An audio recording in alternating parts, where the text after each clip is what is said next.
If I can.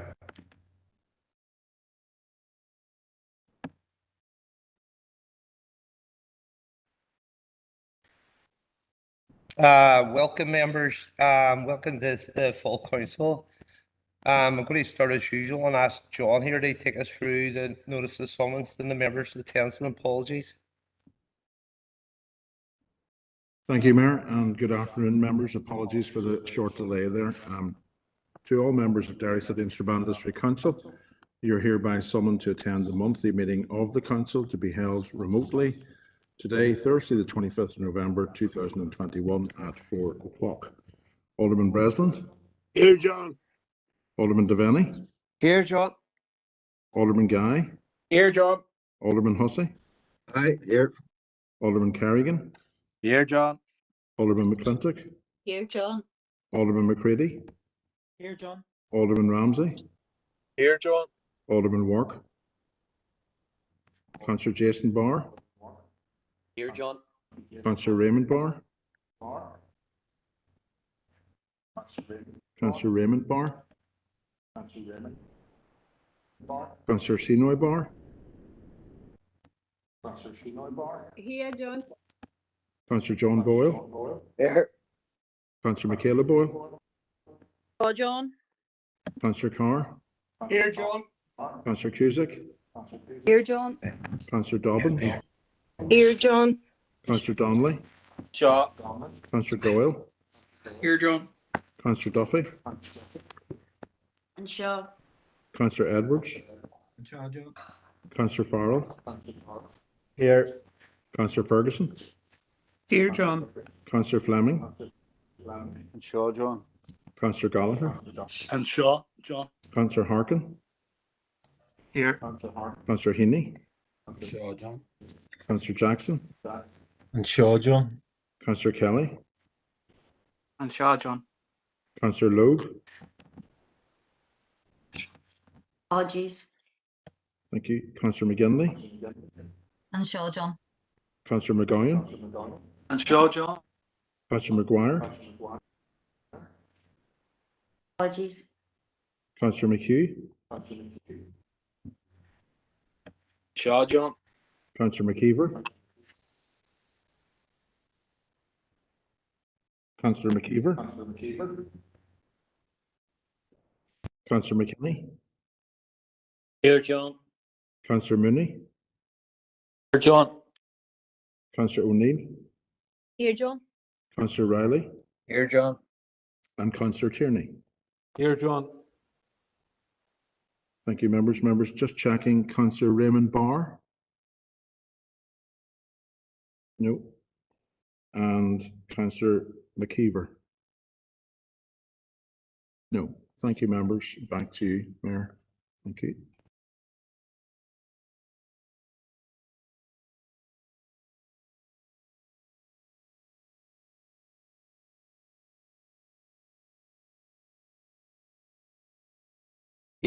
Yeah, we're nearly on here.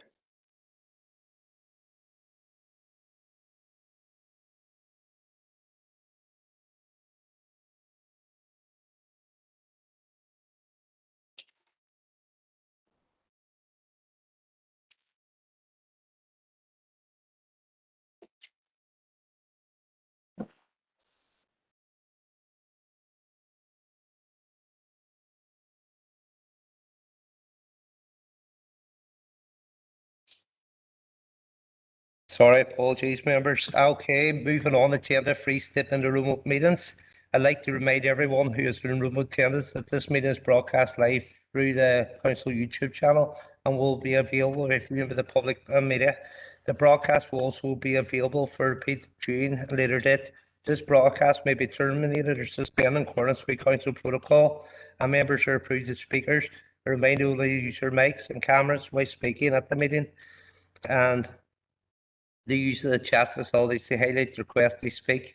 By participating in this meeting, you should be consented by the being filmed to use of storage and those images broadcast or training purposes for purposes of historic records and making those records available to the public. Okay, members, moving on to Agenda 5, Chairperson's Business. Just to make you aware, all committee virtual meetings now will be, or committee meetings will be held virtual until further notice.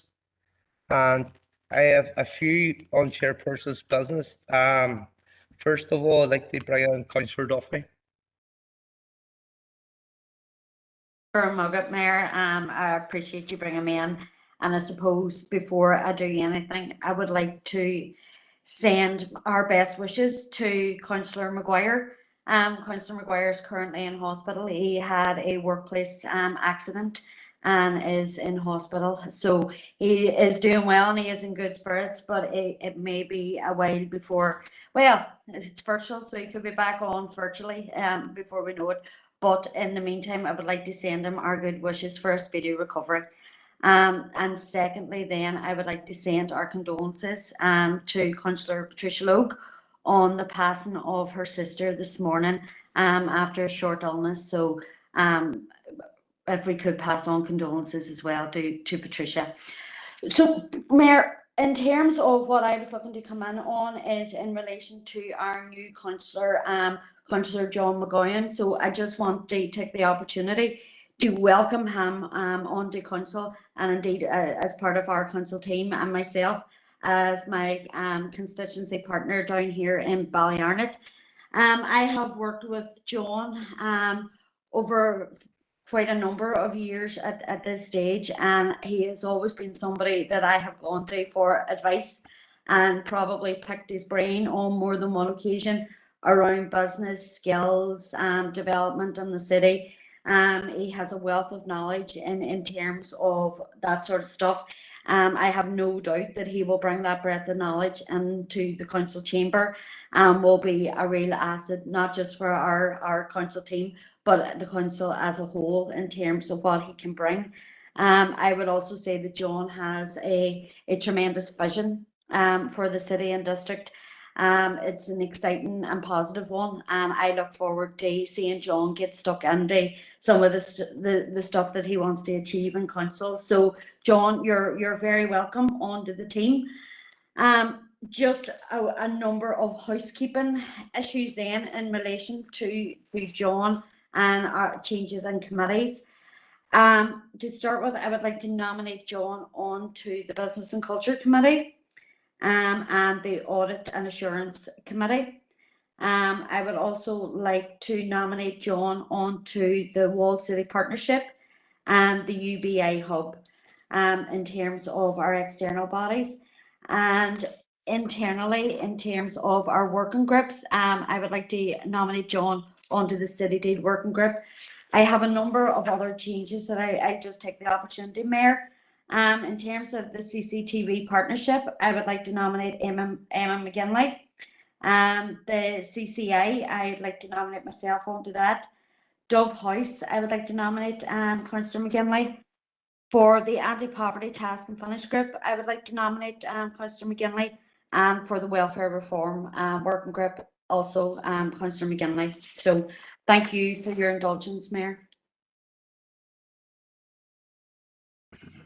Thank you for that, Councillor Duffy. I know this year's lagging a wee bit. I'm going to hopefully get it sorted very soon. Also, I'd like to welcome Councillor McGowan, myself, the Chamber is chatting briefly there this morning, and I'd like to welcome the team here. Also, my thoughts are with Councillor. My apologies.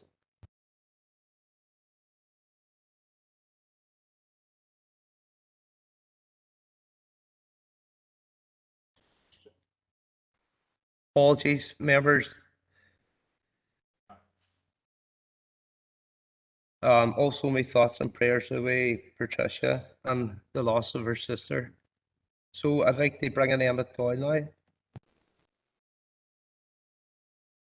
Thank you, Chair. Appreciate you letting me in. Just want to echo what yourself and Sandra had said, sending my prayers and best wishes to our colleague, Councillor McGuire, and our condolences to Patricia. I know that'll be widely felt in the Brandywell and further afield. and to welcome John as the new councillor for Sinn Féin in Ballyarnett. Look forward to working with him, and just to pay tribute as well to Damien, who he has replaced. Damien, I've known for a while, and I know would have wanted to put forward as much of an ambitious program as he possibly could, but certainly looking forward to working with John as new DEA colleague. Thank you, Mayor.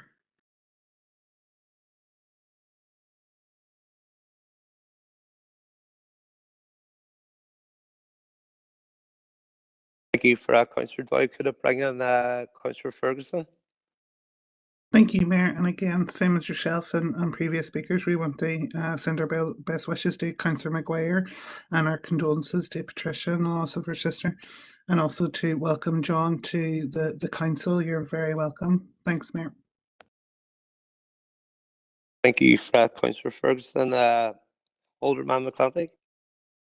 You, Mayor, and on behalf of the DUP, can I offer our condolences to Councillor Logan, to all her family at this time, and also offer our best wishes to Councillor Maguire. I just heard about his accident this morning, and at some stage I'm sure we'll get to meet Councillor John McGowan. It's difficult getting to know new councillors with all these virtual meetings, but certainly to welcome him to the chamber. Thank you, Mayor.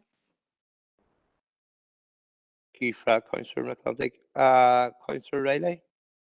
Thanks, Mayor, for bringing me in. Can I just be associated with those comments as well in relation to condolences to Councillor Logue and good wishes to Councillor Maguire, and best wishes to Councillor McGowan in the roles that they have, and on an associated matter, just to also congratulate Councillor Harkin on the arrival of a baby boy in recent days. Thanks, Mayor.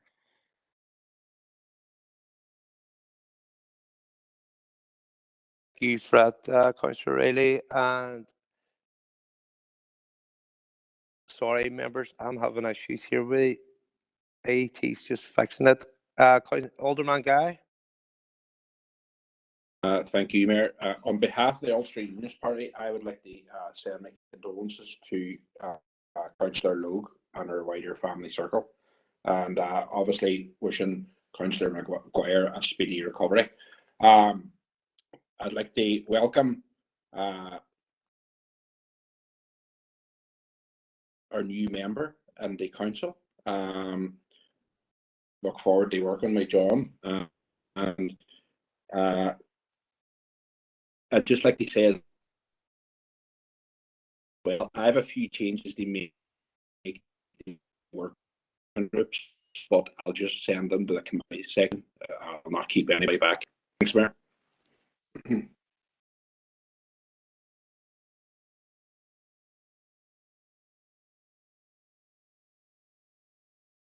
Alderman Hussey, is this the same one?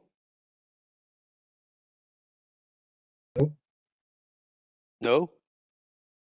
I see you on the chat box there. Yes, Mayor, I had sent in a couple of requests under emergency business, but not. Yeah, we're dealing with its business first, so we are, Alderman. Yeah, that's Hussey. okay, no problem, no problem. All right.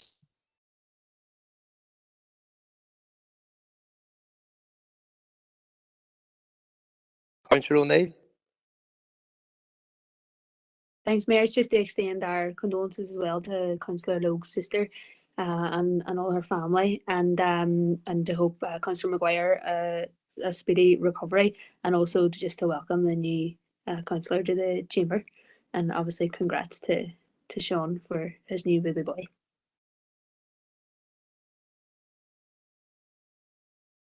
Thank you for that. And I would like to also wish, I was telling him last night, Councillor Hargan, the birthday is your child, and wish him all the best. Members, I'm going to move on here. There's a number of requests coming on Chairperson's Business Day, so I'm going to move to Councillor Edwards. Mayor, thanks for letting me in, and I really do appreciate it. With the permission of his family, I want to raise the issue of Ben O'Neill, which has been in the media this week, and the issues facing him and all our children within our district with disabilities within the Western Trust. Mayor, Ben is 13, he's from Victoria Bridge, and he's been diagnosed with Kabuki syndrome, a rare genetic disorder associated with both physical and learning disabilities. Ben needs permanent care that cannot be given at home, and he's currently in respite care in Avalon House in Oma. Ben's non-verbal, he's got physical disabilities, is incontinent, and has behavioural issues. The Western Trust has informed Ben's family that he needs to be placed in a permanent care facility for children, but they've proposed that they relocate Ben from his family in Victoria Bridge to Dublin or Meath, both of which are hundreds of miles away from Victoria Bridge. And Mayor, I've met with Ben's family and they're rightly outraged, they're shocked and they're hurt by this proposal from the Western Trust, and that will take a very young man, a vulnerable young man, far away from his family, away from his support network, and away from a school, Knockavoe, that he attends in Strabane. And I, along with the SLP colleague Daniel McCrossan, have raised issues with the Trust, with the Chief Executive and Trust Directors.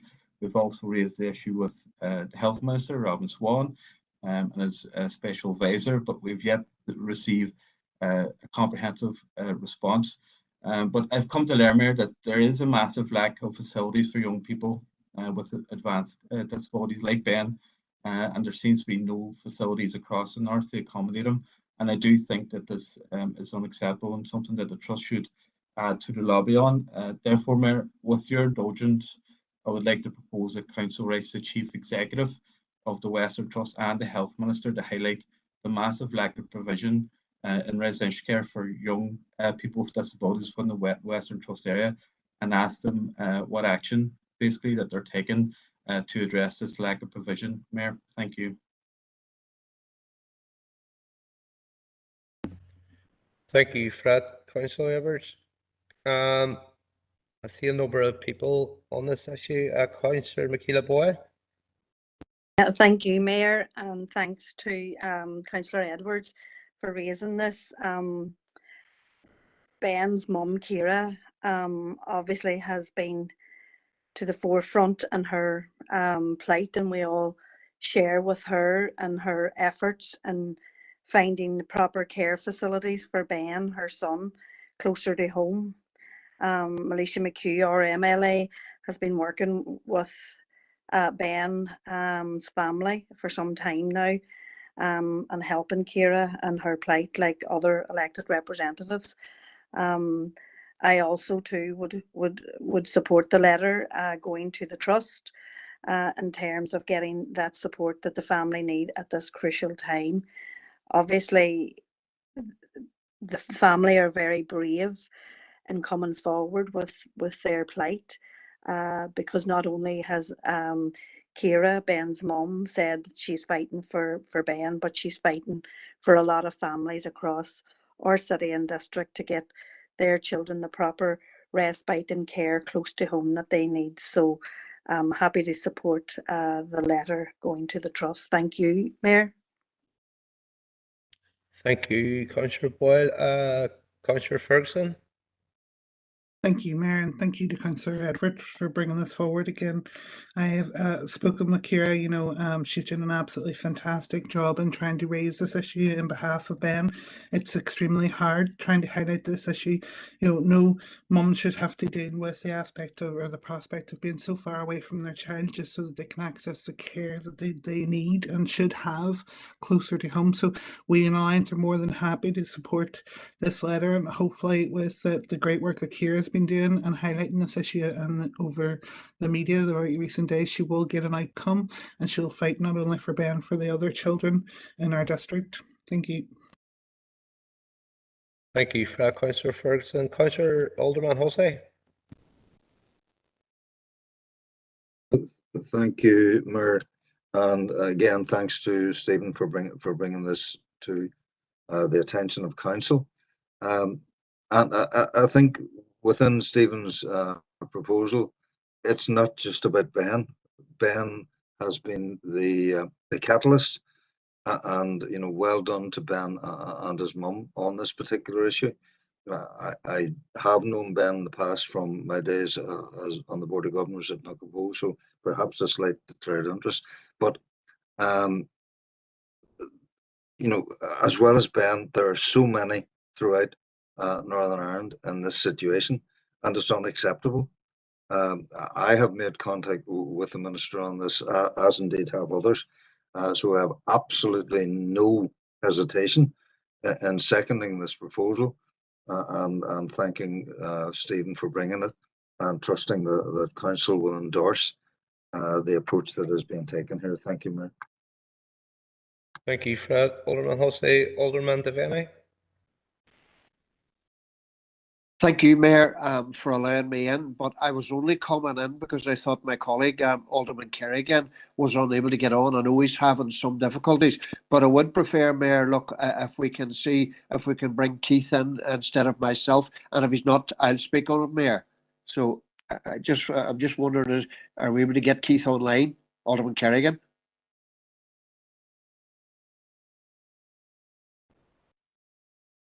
Do you want to? I don't see Keith online here, Alderman Devaney. Do you want to go ahead? I'll go ahead. Look, definitely support the proposal coming forward here, and I must commend Ben's family for raising this plight. It's very, very worrying for the family, and as previous speakers have said, it's not only for Ben they're fighting for, but they're fighting for all children and people who need special care, and they need that care locally, not to be taken hundreds of miles away. And you know, when you take young people like this who are special needs out of their home environment, it becomes very, very difficult for them, and it's also very, very difficult then for families. But I do support the writing of the letter for the lack of provision for children like this and vulnerable people, and have no problem in supporting it, Mayor. Thank you. Thank you, Fred. Alderman Devaney, Alderman Guy. Thank you, Mayor, for letting me in. I also spoke with the Health Minister actually just before this meeting, and he's assured me that he has spoken to the Trust about Ben's situation, and the Trust have agreed or have assured the Minister that they are doing everything possible to accommodate Ben within Northern Ireland. It's definitely not far from ideal, the situation that the family find themselves in, and it is, as everyone has stated, that it's not just about Ben, it's for every child that comes behind Ben and every other child that's suffering in the same way and trying to find the right accommodation for them. So the Health Minister is well aware of it, and he will continue to press the Trust on the matter. Thanks, Mayor. Thank you, Fred. Alderman Guy. And finally, Councillor Hargan. Thank you, Mayor, and can I just say thanks to everyone for their kind and warm messages about the birth of our new baby boy, Ronan. And thanks to yourself, Mayor, thanks to Councillor Riley, and thanks to everybody that put good wishes into the chat there. That's a good thing at the meeting, I suppose. Yeah, just to say that we did speak to Ben's mother. I spoke to her, and we fully support this proposal coming from Councillor Edwards, as we should. And this is the kind of issue I think deserves to be highlighted, because a lot of families who have children with special needs are often on their own, and they often feel like they're a voice in the wilderness, and they find themselves facing very, very difficult situations, and sometimes they feel there's no one listening. So it's very good that Ciara and Ben's situation has got the attention that it's got, and hopefully now there will be action. But I think, as others have said, it's not just the situation is not just with Ben.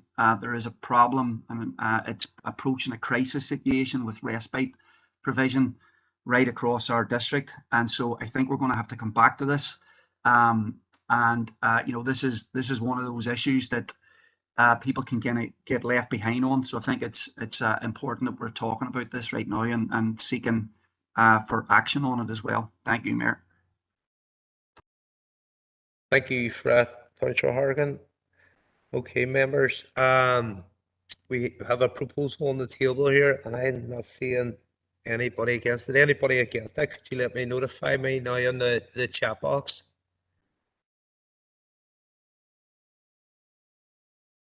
Okay, members, the proposal from Councillor Edward passes. Moving on, I'm going to bring in Alderman Hussey. Thank you, Mayor. I hope my connection is okay. I'm actually in Liverpool on route to the NICA.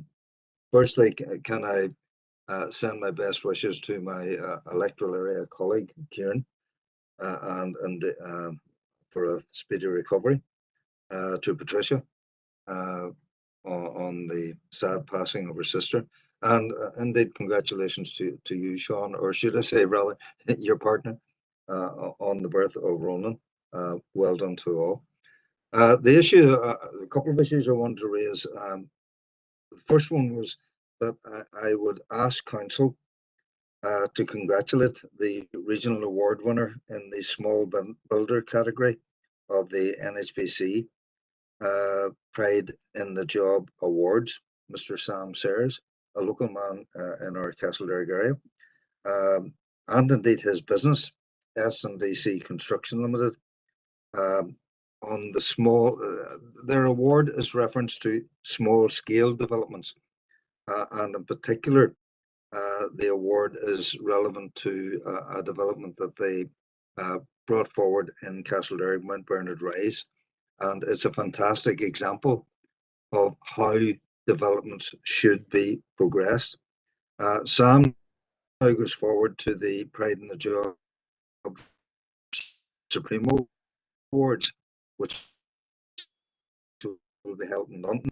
And I'm sure the council will extend their best wishes to Sam and indeed the company who themselves individually have on board. I have two other matters, Chair, but sorry, Mayor. Do you want me to hold on that or just go ahead with the other two issues? Thank you, Mayor. Alderman Hussey, I'm only aware about two, which you put on the chairperson's buzzes. I'm not worried about three, but they cut that one short. You know, as every time you've requested anything, I'm happy enough as mayor. They obviously hold a reception for Sam, which held a meeting there or a reception last week. And I know one of your other ones is on the RBL Castleberg, Sturban.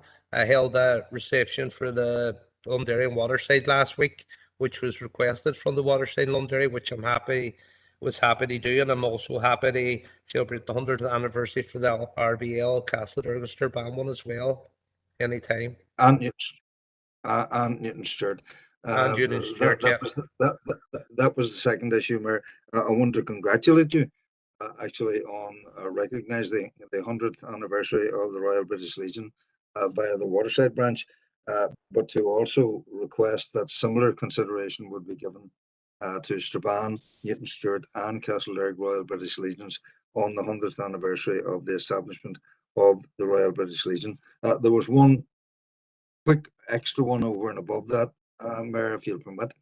I'm aware of the tremendous effort that has been made by a local man in Castleberg. My colleagues in the area will be aware of the sterling effort that has been made by Mr. Conrad Key in his fundraising in aid of Knockavo School.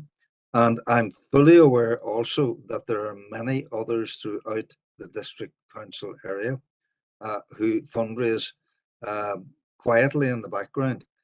And I would like to think, and I know you will, Mayor, that at some stage we can perhaps collectively recognise the tremendous efforts that are made by so many individuals, too many to name. I've named one, and I'm sure every single councillor in this chamber can similarly name others.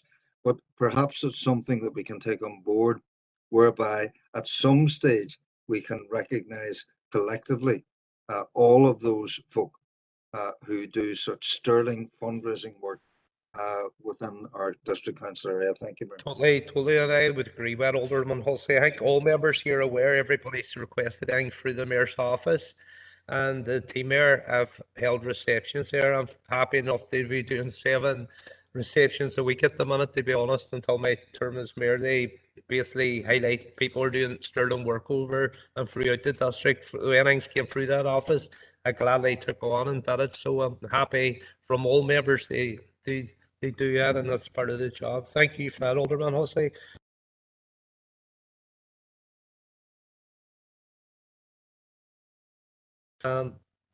Already?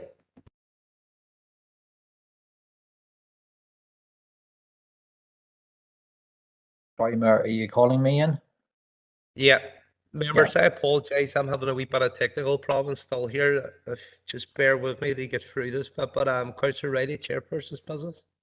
Yeah, Mayor, thanks for bringing me in, and like I'm sure everybody on the call this afternoon, we all had distressing news about the tragedy in the English Channel that happened yesterday, and we know that that has been the worst disaster in terms of a crisis crossing at that location since records started being kept of those trying to claim asylum. But our thoughts are obviously today with all those people, and I use the word people intentionally because often they're treated as migrants, refugees, and other titles applied to them. But at the end of the day, these are human beings, people who have died trying to reach the UK to claim asylum.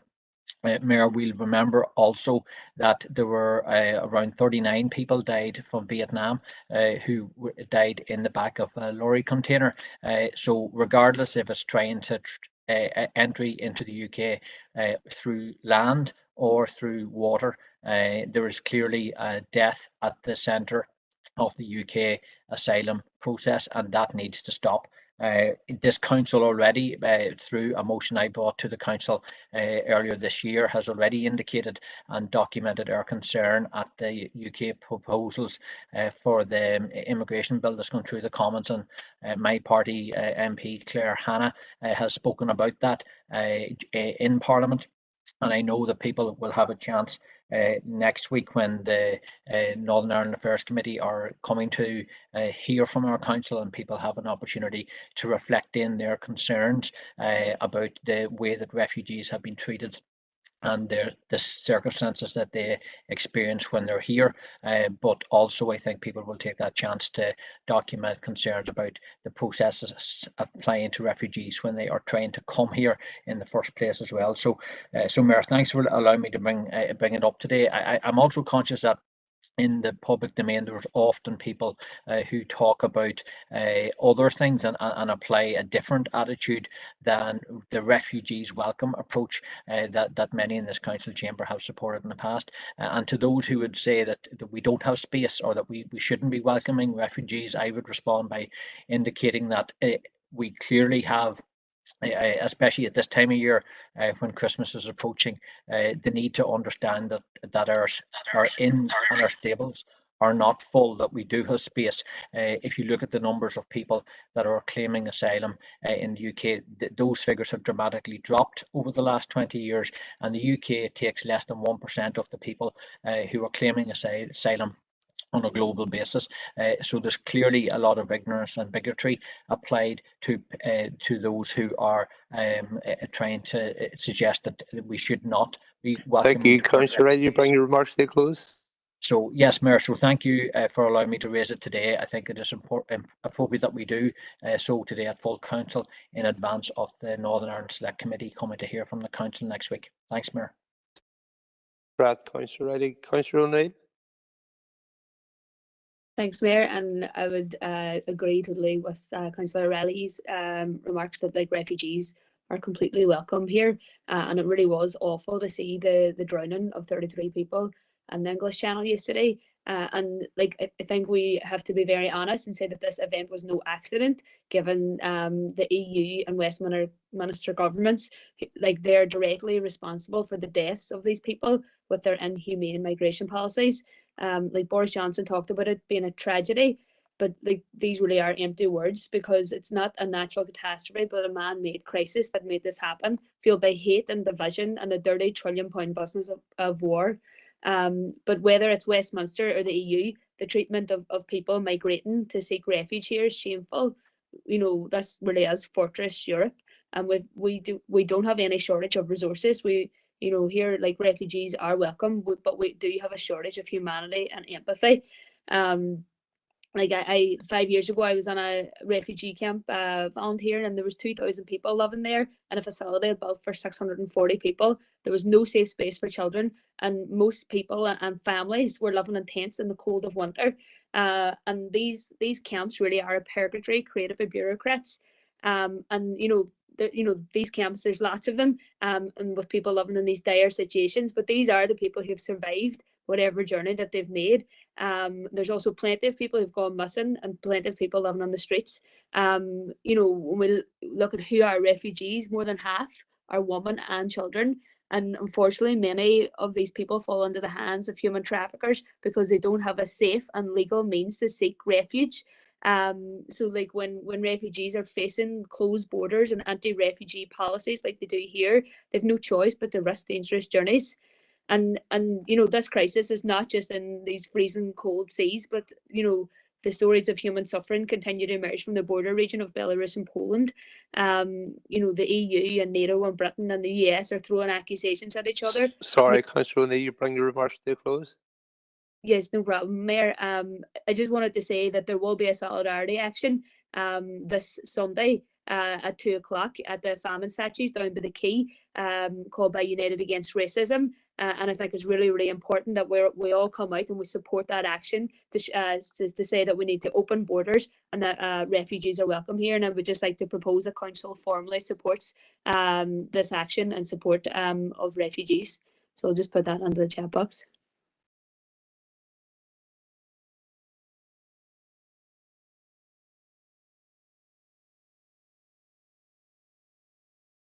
Okay, Councillor O'Neill, tell you that I'm going to just Councillor Jackson, do you want to keep the meeting moving on? Yeah, thanks, Mayor.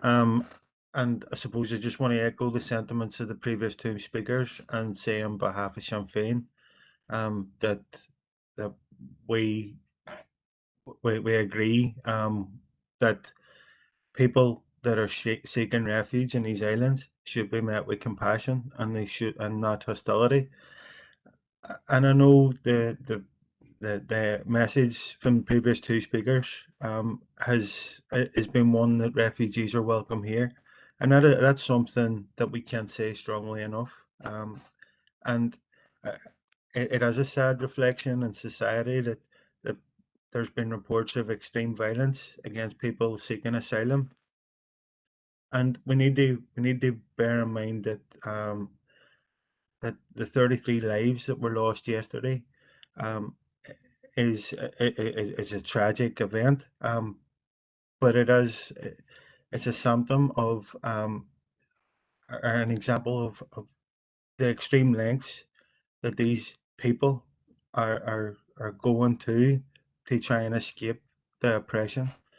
And Councillor Riley used the term crisis crossing, and that's exactly what it is, and that's something we need to be mindful of, is that these people are in a crisis, and they're in a state of desperation. They're willing to risk anything to flee oppression. So we fully support the rally that's organised on Sunday, that's proposed by Councillor O'Neill, and we want to just endorse the comments that have been made by all our members. Thank you, Mayor.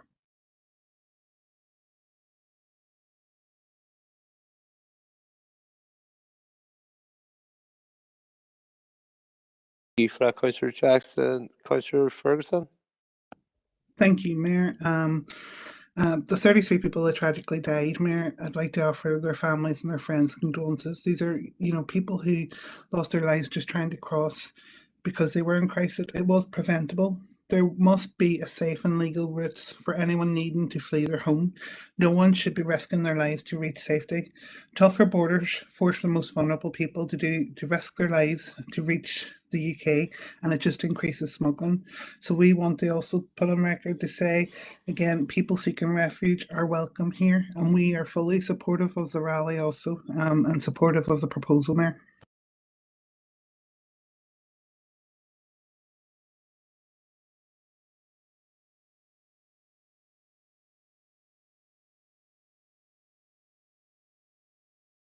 For that, Councillor Ferguson. Alderman Hussey. Thank you, Mayor.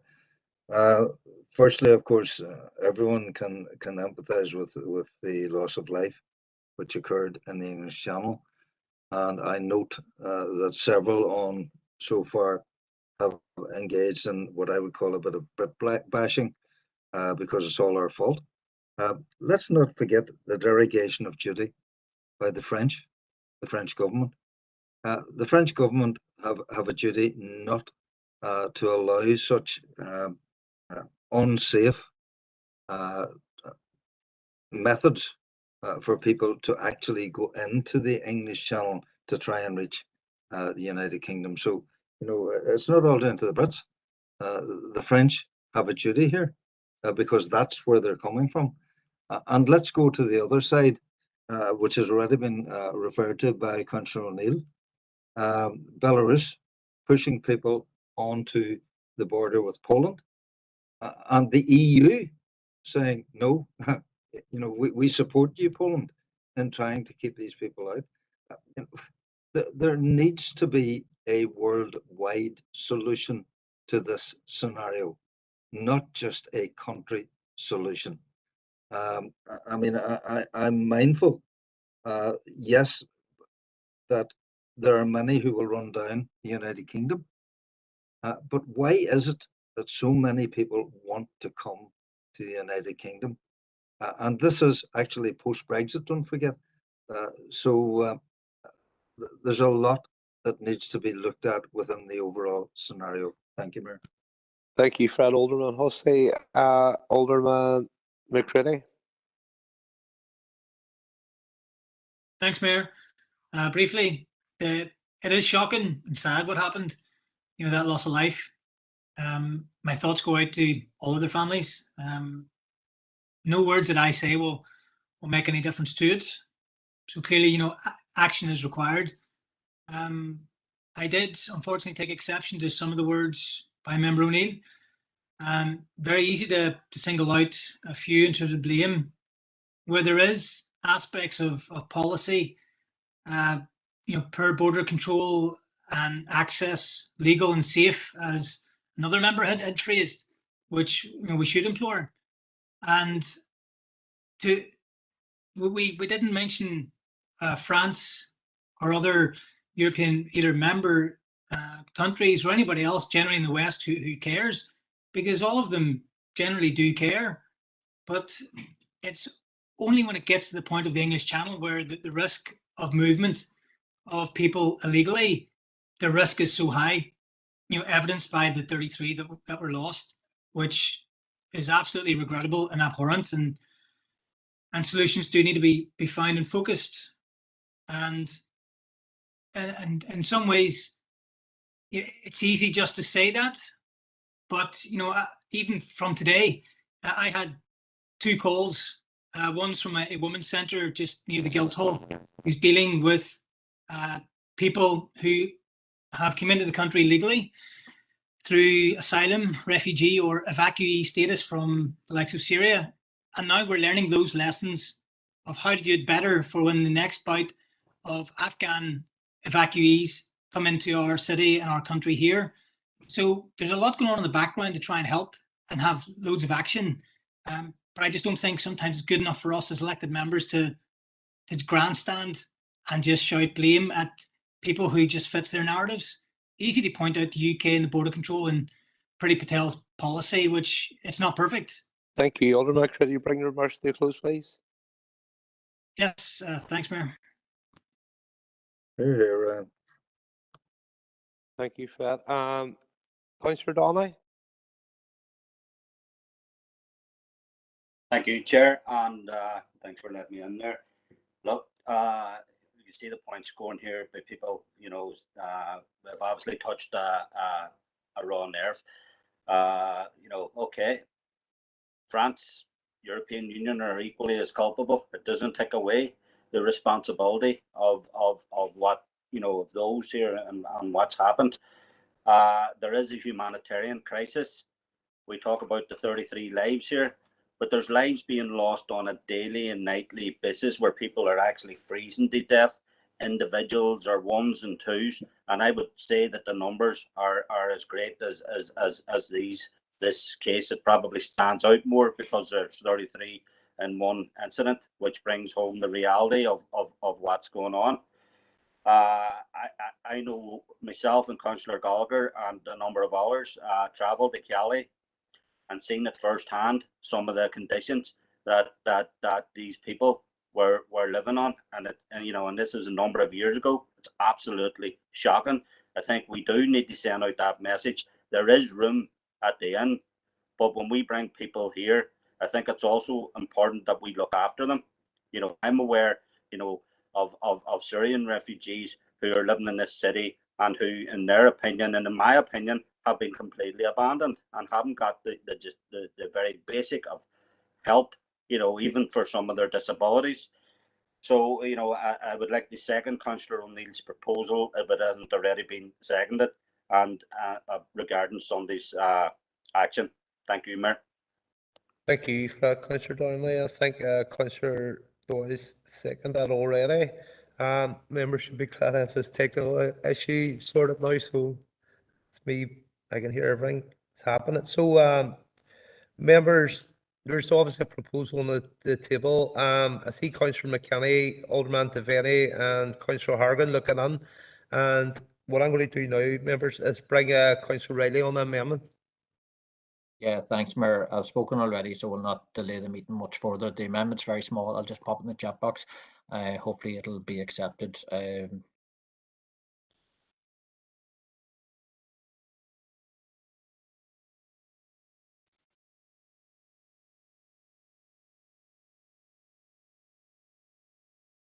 Have you a second there for that? I second that, Mayor John Boyle. And thank you for that, Councillor Boyle. Okay, members. Councillor McKenny? Thank you, Mayor. I'd just like to say, look, I agree with some of the previous speakers, and I find it very sad that yet again, this is boiled over into a point scoring exercise. And it's a poor reflection on our council when we start trying to point score on such a sad event, really. It really is. Now, what I should say is, I think we should all really be supporting the likes of the police and authorities clamping down on the smugglers, because the smugglers are the ones that are making the money out of trafficking these people across these borders by whatever means. And yes, there was a prime example of it, those people losing their deaths very sadly. I'd also like to say that I'm glad to say this council yesterday welcomed a refugee from the Bosnian War to tell her story, Elvira Mujkanovic, and I just wish there was more councillors there had been there to listen to it, and maybe we wouldn't be having this bickering over such an emotive issue. Thank you.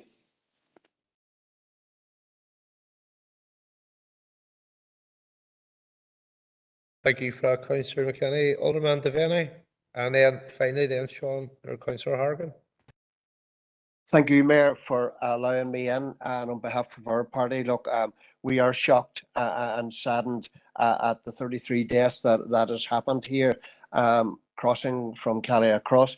But at the end of the day, Mr. Mayor, there is a serious issue and around here, sustainability. And when we look at comments or even in the media, thousands coming across to the United Kingdom from Europe, from Belarus, and from across Europe.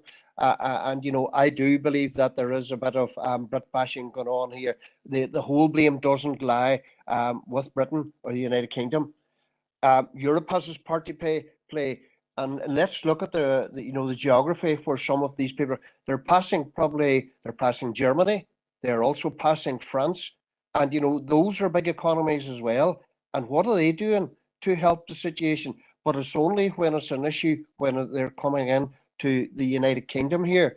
And I think, Mr. Mayor, when we look past the last year and a half, when we look at the human traffickers who are receiving huge amounts of money, from £1,000, £10,000, £20,000, £30,000, and we see the issue of those poor people who died in the back of the lorry, and we've all read the story about that, and we hear the stories coming from their homelands, from their loved ones, from their parents, £30,000 and £40,000 being paid to be trafficked from that area right into the United Kingdom. And I really don't see very much here in condemning that. Look, at the end of the day, look, we're not stopping people having a protest as long as it's peaceful. And in the climate that we're in at the minute with COVID, we have no issue with that there. But Chair, later on, once we go through with this amendment here, look, it's up to every individual if they want to do, whether they want to attend the protest, as long as it's peaceful, or light a candle in the window. We have no problem with that, Chair. But I will be bringing forward an amendment to after this, and like to put it on notice, Chair, about the human trafficking issue. So I don't want to put it on at the moment, just want to get this one through first, Chair. Thank you, Mayor.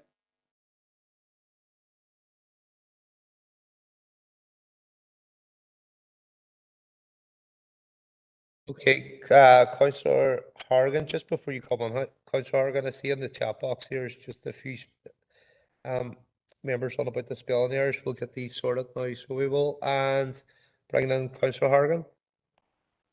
Thank you, Mayor, and thank you to Councillor Riley and Councillor O'Neill for addressing this, because I think it is very important that we speak out and send a message, because it is unfortunately when something on this scale happens that it gets looked at, and this is something, the crisis that refugees and migrants face is something, as Gary said, it's every day, it's every night.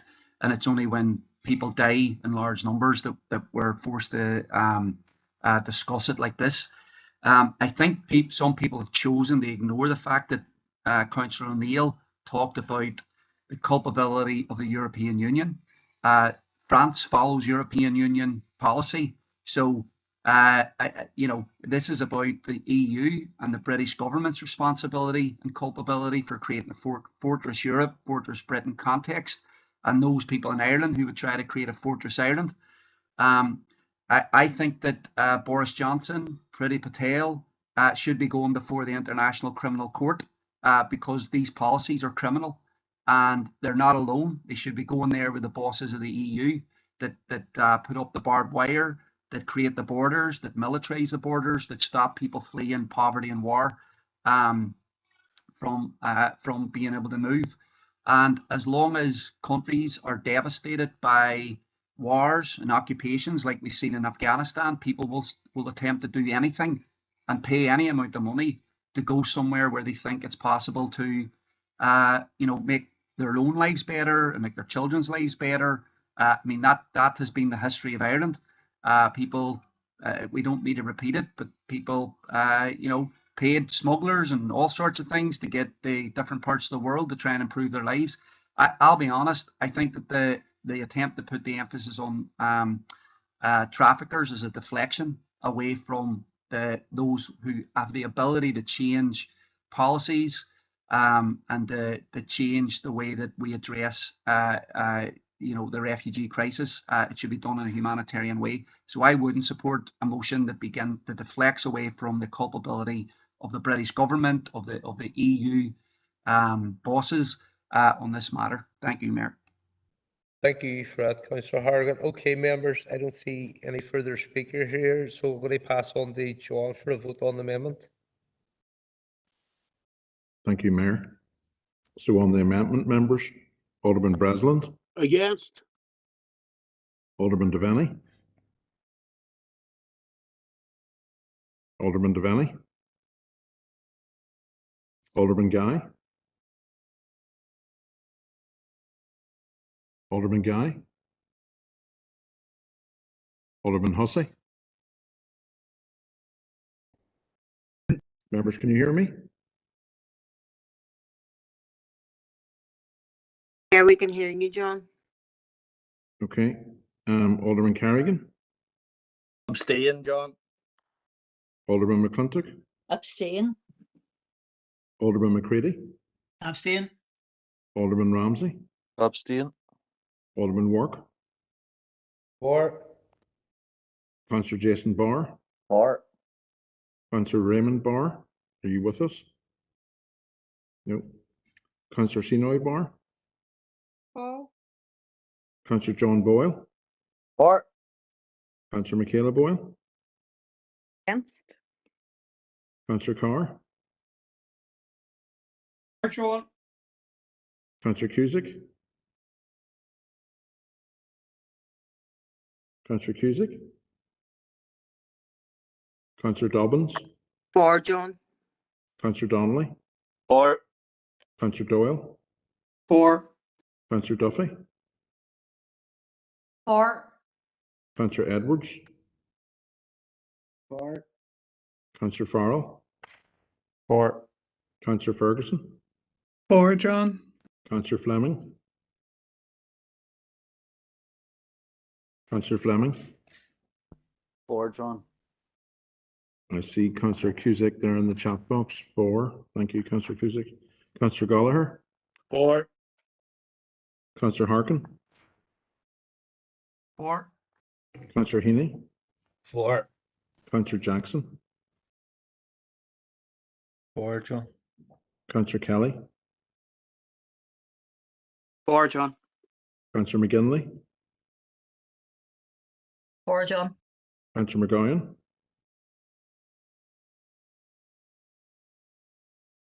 Councillor McGowan, For. Councillor McHugh, For John. Councillor McKinney, For John. For. Councillor Mooney, For John. Councillor O'Neill, For John. Councillor Riley, For. Councillor Tierney. For. Thank you, members. I see an abstain in there from Councillor Devaney. Thank you. Just checking if anybody else was in the chat box. No. Just a moment, members. Thank you.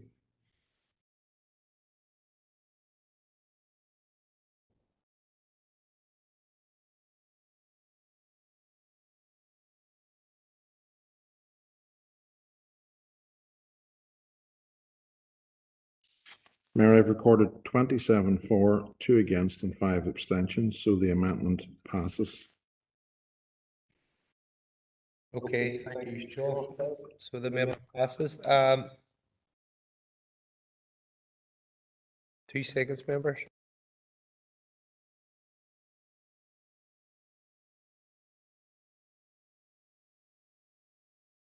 Mayor, my apologies. I'll withdraw 1 that minute, amendment. sorry. Pardon? I'll withdraw that amendment. You want to withdraw it? Yep, yep. Okay, okay, members. Okay, members, obviously, that's Alderman Devaney's moving back to the substantial motion now. I see Alderman McCready wants some way amendment. Could you have that on the chat box here, Alderman McCready? Yep, putting it in. Give me 2 minutes if you want to crack on, please, Mayor.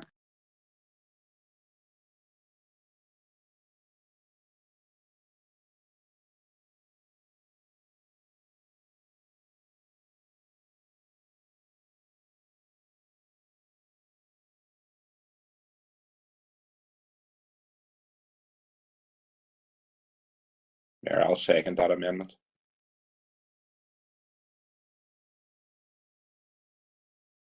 Mayor, so this is an insert into the first paragraph, 3rd sentence, after open all borders, insert in line with the UK border legislation and policies, and then continues on as it is. If I've got a second, I'd like to speak on it, Mayor. Just 2 seconds here, Alderman McCready.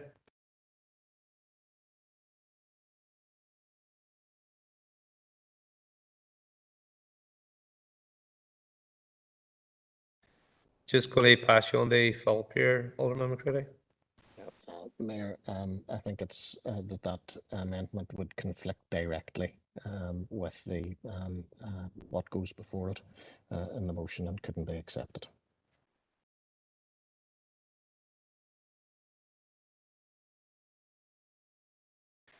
Okay, members, what I'm going to do here is move to substantial motion now, and obviously, is members happy enough to take it as the first vote, or does anybody want to change the way they voted from the amendment?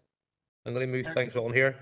It's Ryan here. Can you just clarify the statement from the city solicitor? I didn't understand, please.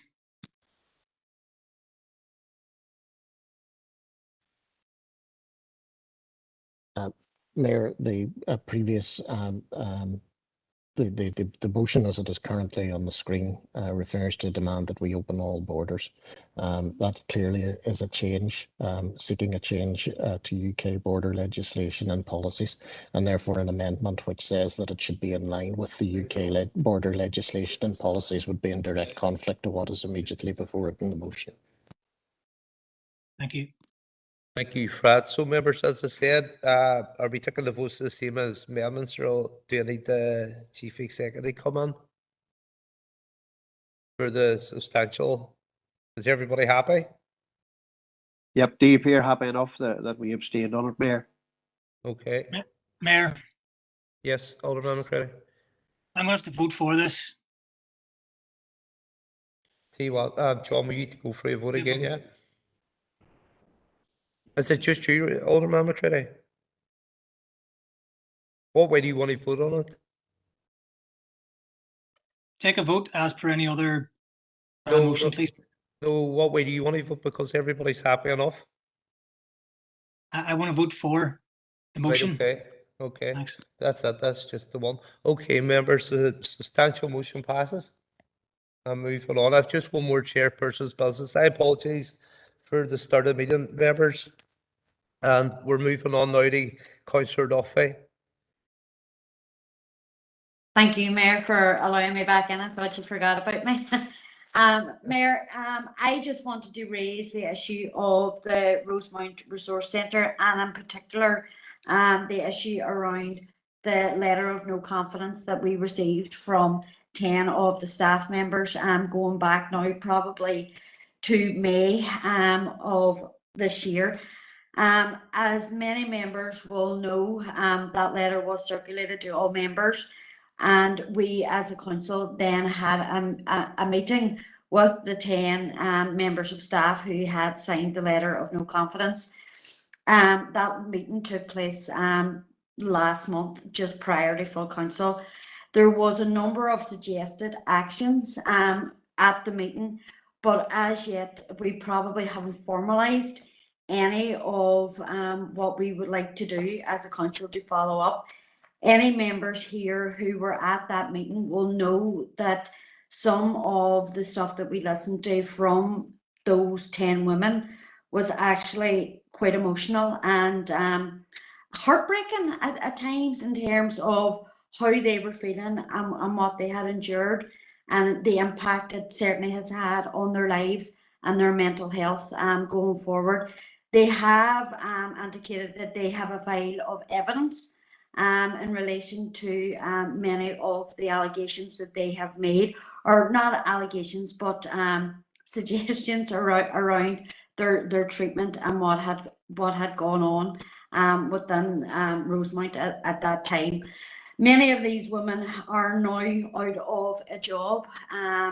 They felt that they couldn't continue working in the resource centre under the conditions that they were. So it has had a major impact on the lives of these women.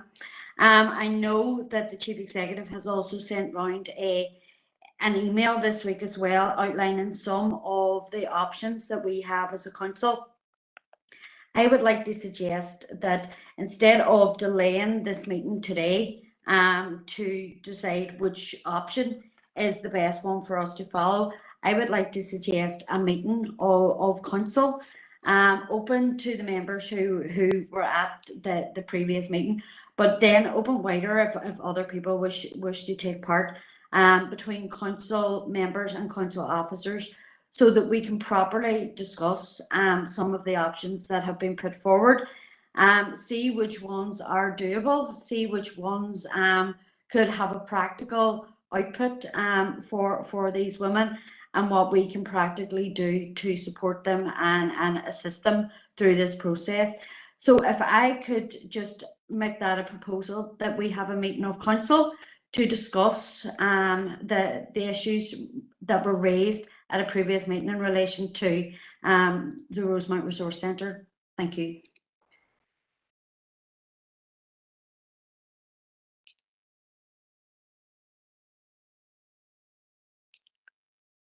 Councillor Duffy, could you clarify? Is it a meeting with council or a meeting council officers? It's a meeting of council members with council officers who would have an interest in this. Yeah. So our community sector, our chief executive and our city solicitor in relation to what steps and actions we could take to address some of the issues that were raised at the previous meeting. Yeah, happy enough with that. I know there's Karen's on the call here, and we'll take that on board. Thank you for that, Councillor Duffy. I don't need a Please. I don't think I need a proposal for this. I think we're happy enough to just continue that. So I know Karen's on the call here, and she's happy enough with council members obviously interested in this issue to bring council officers on that. That'll be set up. So will Councillor Duffy. Thank you.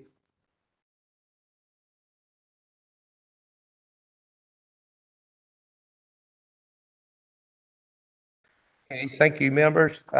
Moving on now to agenda 6, confirmation open minutes for the meeting of Derry City and Strabane District Council held on Thursday, 20th October 2021, pages 146. Mayor. Yes. Mayor, could I stop you? Because I don't know, maybe you can't see the chat box, but there was a number of indicated speakers there in relation to Rosemount.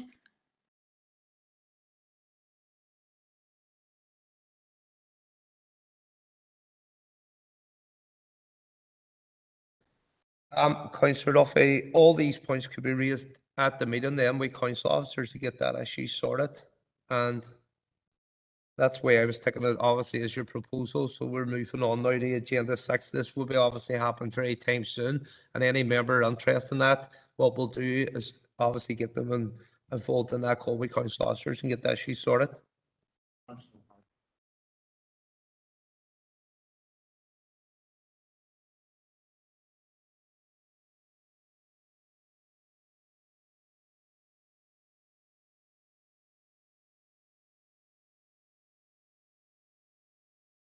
Okay, members, moving on. Obviously, moving on to agenda 6, confirmation open minutes meeting of Derry City and Strabane District Council held on Thursday, 20th October 2021, pages 146 for accuracy.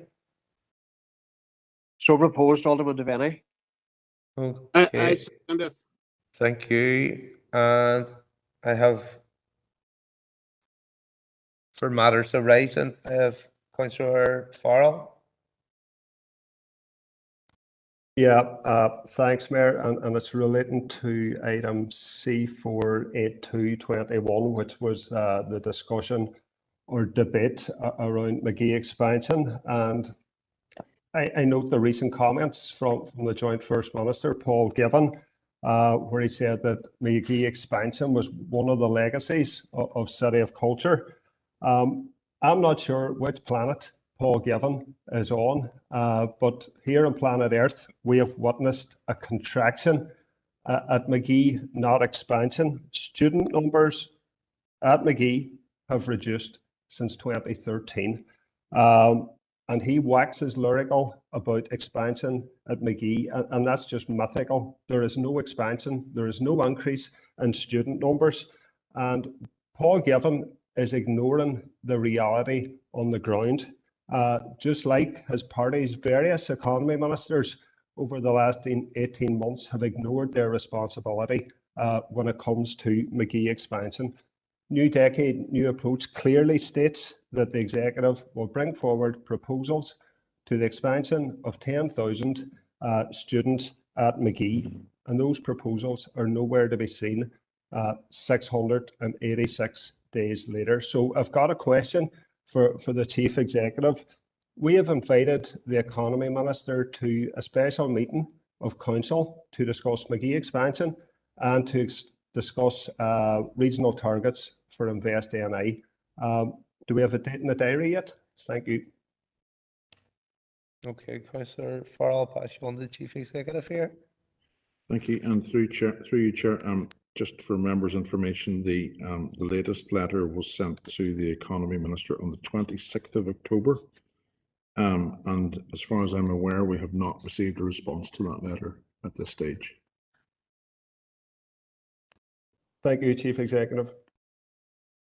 Thank you for that, John. Thank you, Councillor Farrell. Councillor Doyle. Mayor, I noticed there's a few other people wanted to come in on the same issue. I'm happy to wait until that's been dealt with. Happy enough for that too, Councillor Harrigan.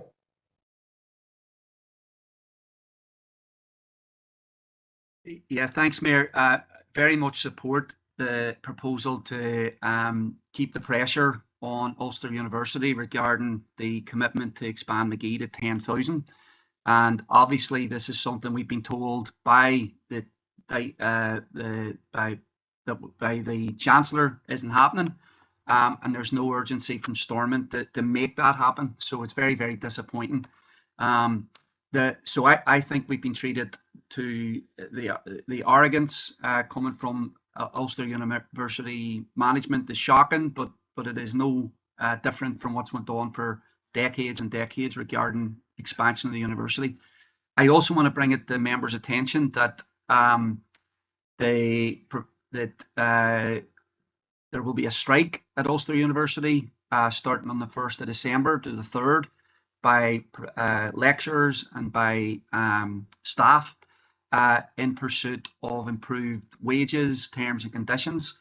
It's very unfortunate that the lecturers and staff are on the receiving end of the same arrogance that we've been on the receiving end of regarding McGee expansion. But that's where we are. And I think we have to send a very strong message that we fully back our lecturers, that we fully back our staff, and that the demands that they're making are quite modest, to put it bluntly, and that we should be calling on Ulster University bosses to respect workers' rights, respect their lecturers, respect their staff, acknowledge that the university system couldn't function without the work and dedication of their lecturers and staff, and that we should be giving them our full support and calling on Ulster University bosses to end this conflict by meeting the demands of the union representing its members. So I have a proposal for us to back, and I'm going to put it in the chat group, and obviously we can come back to this once we're finished discussing the expansion issue, but I'll just put this in right now. Thank you, Mayor.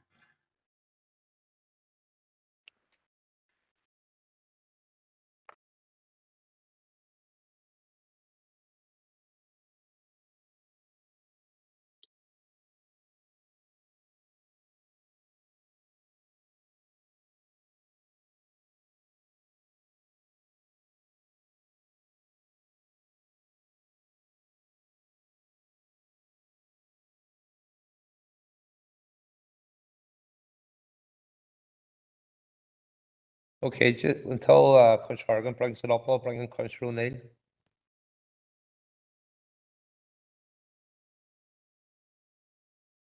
Thanks, Chair. Mine's just very short on the C489/21. It's just, was there any updates on Council's invitation to the utility regulator and then an official from Farmers Energy to present the Council? That's my first one. I think somebody else wants in on that, Mayor, so I can hold back in the next one.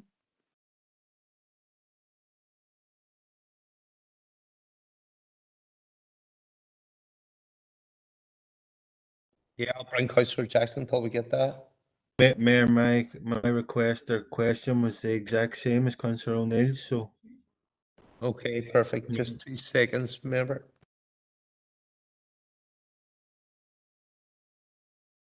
Reference the two that propose, I'm going to bring in the city solicitor in that one. Yeah, Chair, any motion which is coming forward must be on an item which is appearing on the agenda. The agenda item which is being referred to isn't in any way related to the pay and conditions of the university staff, and therefore that motion couldn't be accepted, Chair. Thank you for that thought. Okay, members, until we get the answers for Councillor Jackson, Councillor O'Neill, Alderman Hussey. Thank you, Mayor. It's just a very basic question. Mr. Harkin is referring to the pay and conditions there of university lecturers. What's the average? We're not discussing that, Alderman Hussey, if you hear the study No, solicitor there. yeah, I've heard We're that. moving on. But You have a question about yeah, reference? the question is, what is the average salary of a lecturer at McGee?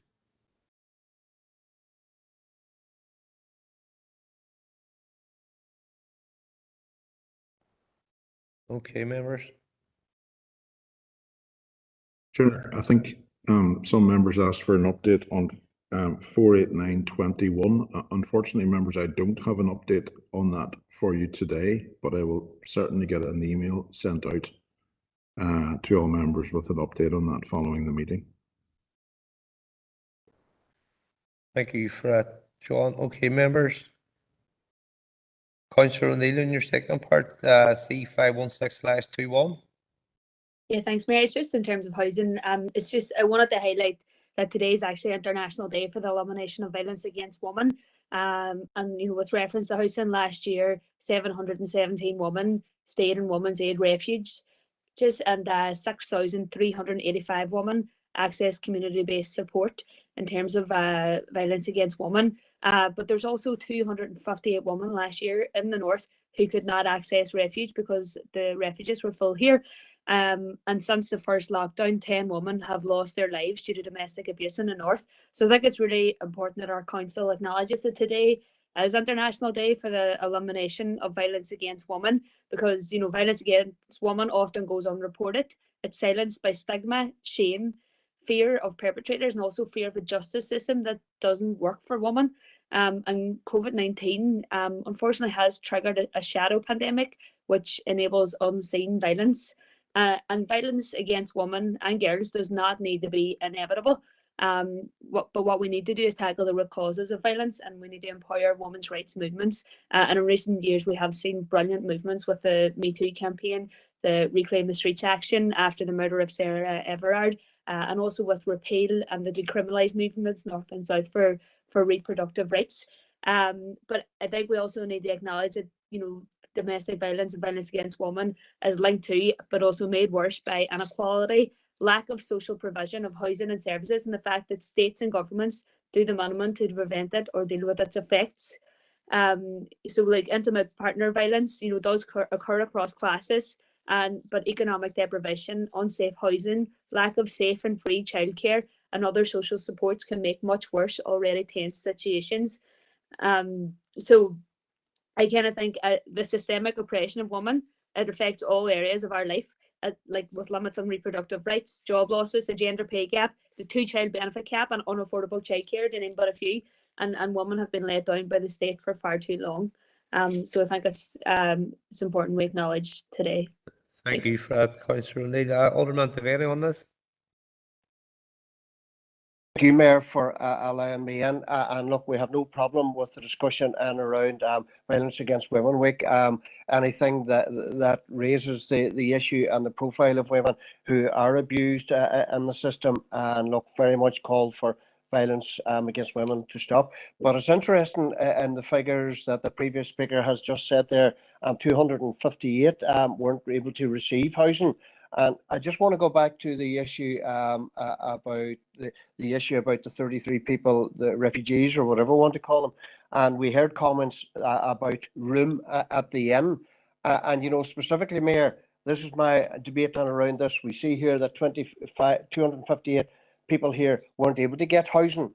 And when we hear figures that calling that there is room at the inn, and as you know, Mayor, many times when we bring housing executive into our discussions and around social housing, the cry from us as members of this or for this council is there is not enough social housing being built. So I just would like to question the room at the inn, Mayor, and back up that with figures when we hear 258 unable to get housing. But look, no problem in supporting the issue about violence against women.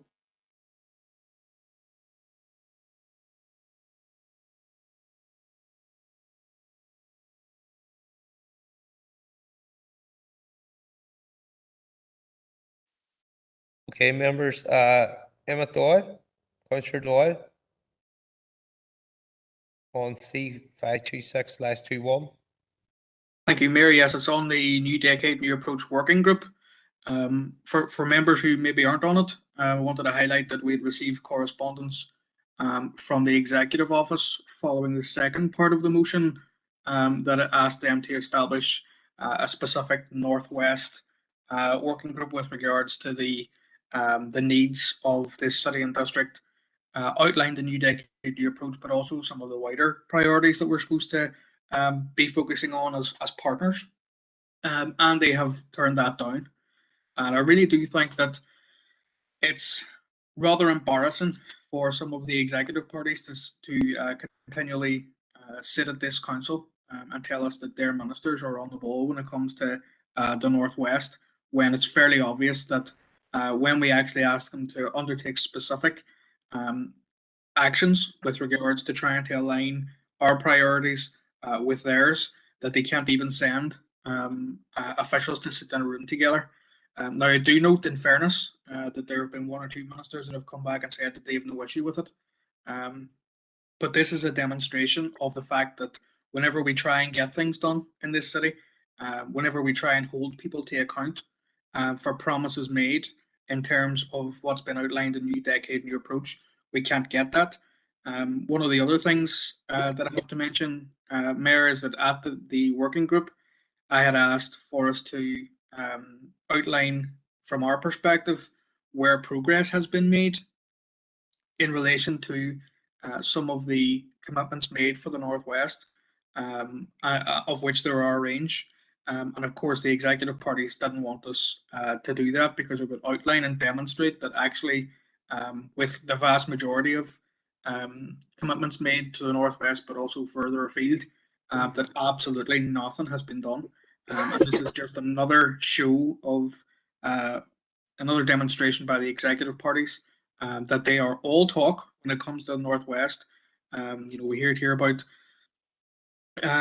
road infrastructure and other things, but when we actually ask them to sit down, talk to us, to align priorities, that they are all talk and full of hot air. And it is about time that they stopped hiding behind the executive office, as well as being able to tell us weekly in the press how well their ministers are doing on a range of issues for this city and district. They can't even ask their officials to sit in a room together to align their priorities with what has been clearly outlined as a need for investment and priorities in this city and district. Thank you, Mayor.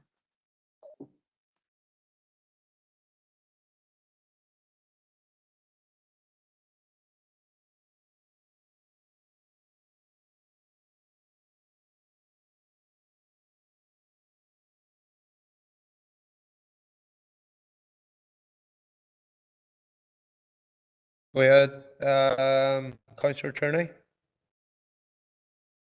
Mr. Mayor, can I just interject? There's 3 times I've had my name in, I've been overlooked, probably inadvertently, but can I just raise that again, please? Alderman McCready, I'm just looking at the chat box here. You said they removed that sheet, they put on that sheet and removed that sheet. I wasn't too sure if you're on or out there. So, which issue was it on? If you look at the chat box, you were coming in and looking out again. You're saying you were happy enough to take me off the chat box, and it's pretty confusing. No, that's understandable. I don't take offense to it. The first one I put in as an item, which I removed.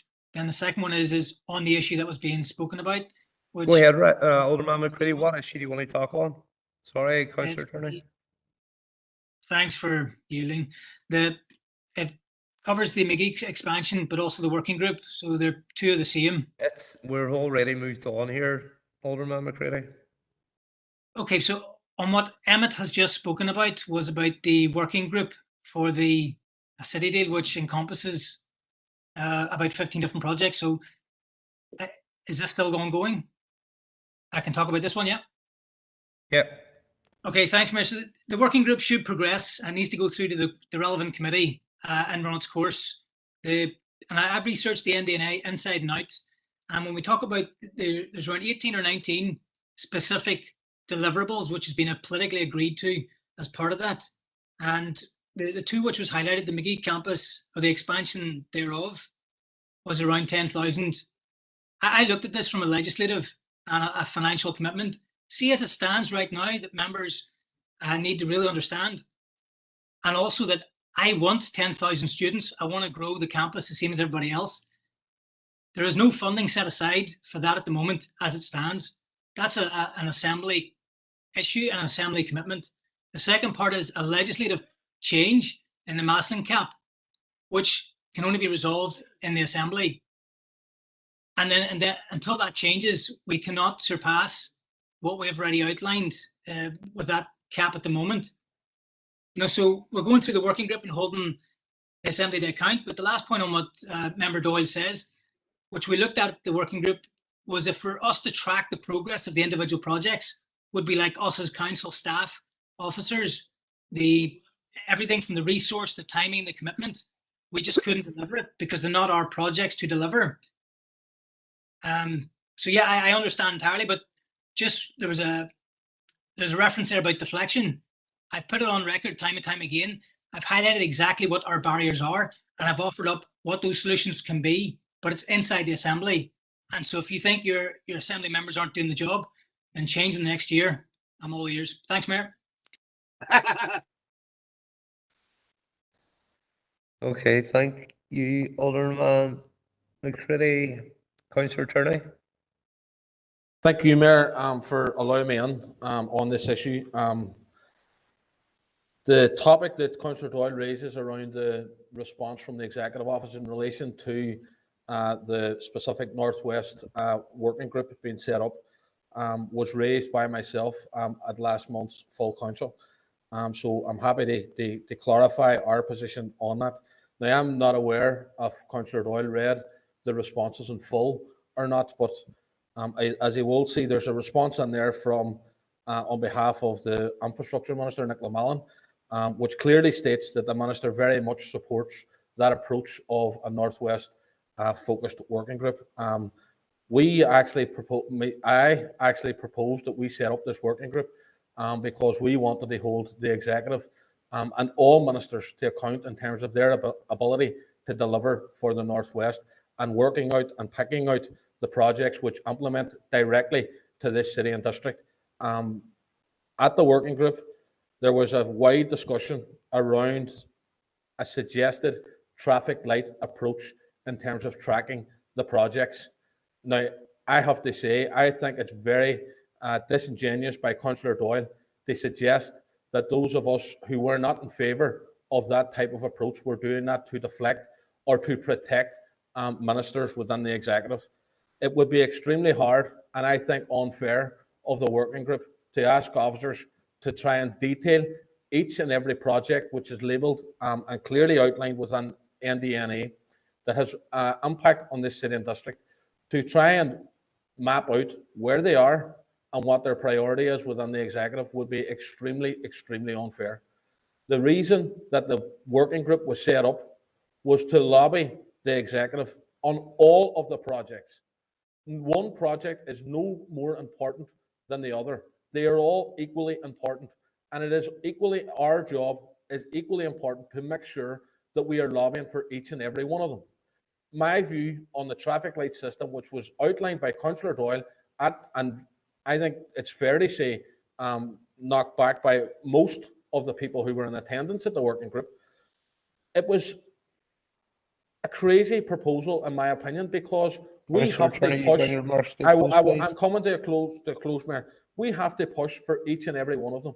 We cannot prioritise one over the other. And by doing a traffic light system, that's what we would be allowed to do. It was not about deflection. It was not about protecting ministers. It was about making sure that we are pushing for each and every project on an equal basis to try and deliver for the people across this city and district. So to say that it was about deflection or protection is disingenuous to say the very, very least. Thank you, Mayor. Alderman McCulloch. for letting me in on this. And on a similar vein to Councillor Tierney before me, I was a member of that group. We had a great discussion during that group as to what we could and couldn't achieve. I think all of us are disappointed, no matter what party we're from, at the response from the Executive Office. But I do take great exception to the comment by Councillor Doyle that the groups that sit around the executive table don't want to see the progress noted. One of the actions taken away by our Chief Executive at that meeting was to add details for the next meeting to progress the evidence, the actions and the assessment of the progress. And I look forward to seeing that. And whether progress is small or large, I think we need to see it. But I think that Councillor Doyle should reflect on what he said, that we didn't want to see the progress noted. Thank you, Mayor. Thank you, Fred. Alderman McCluskey. Councillor Duffy, on this issue. Thank you, Mayor. And before I just speak on this issue, I would like to say, in terms of Alderman Devaney's remarks earlier, I am absolutely shocked and saddened by them. I think that he should listen back to what he said and reflect upon his use of language. I think that he is conflating Okay, two very Councillor Duffy, vulnerable we've moved on yeah, from okay, that I'll issue move now. on. Thank I will you. move on. In terms of this issue, I was at the working group. I actually found it a very useful exercise in terms of the work that had been carried out by Rachel and pulling together the issues and the projects and everything else. I thought that it was quite positive. I also would like to say, in terms of the responses from some of the ministers, if you would read the responses, it's evident that there is work that is ongoing and there are already structures that exist which ministers are working through to deliver a lot of these projects. And personally, I would prefer to see our ministers working rather than sitting in a meeting talking about working. I mean, Brian has covered the traffic light issue. We all agreed at the meeting. I believe everybody was in agreement apart from Councillor Doyle in terms of the traffic light system. These projects will come to fruition at different times. Some will move ahead of others, depending on funding and different streams that come online. People understand that a traffic light system would give a false reading of what's going on. It was not about protecting anybody. And in terms of Councillor Doyle talking about people talking hot air, I think Councillor Doyle should reflect on that. Thank you, Fred. Councillor Duffy. Councillor Hargan. Thanks, Mayor. Look, the big disappointment is that the executive decided that they won't be putting together a northwest focused working group to deliver on the commitments that the government, the Stormont executive made, that the British government made and the Irish government made to the northwest. And that's the big disappointment. And it is true that we have in our papers a letter from the Infrastructure Minister, Nicola Mallon, saying we don't have a problem with it. But what's the SDLP actually doing to get that, to make that working group coming from Stormont a reality, to assist on the delivery of what's already been agreed or already been committed to? Because we're fed up with people running about saying it's a done deal, it's in the bag, it's promised, it's happening, and then we don't see it. And the glaring example again is 10,000 students for Magee, where we've been told that was a done deal 10 years ago, done deal 20 years ago, and then we have the Paul Bartholomew turning up here telling us it's not happening. And that's what the problem is. You know, we're in a situation now where we have to lobby, or as other people outside of Derry would call it, Derry people have to whine to the Stormont executive to get things done here. And because the executive will not take responsibility for commitments it's making. And the problem is, what are the parties that are here doing about that in the executive? And that's where the frustration is. And that's where we will see, again, a failure to deliver on things that are written down in government agreements that were used to bring back Stormont. So I think that's the main message out of all this. Thank you. Thank you, Councillor Hargan. Alderman Devaney, final speaker in this issue.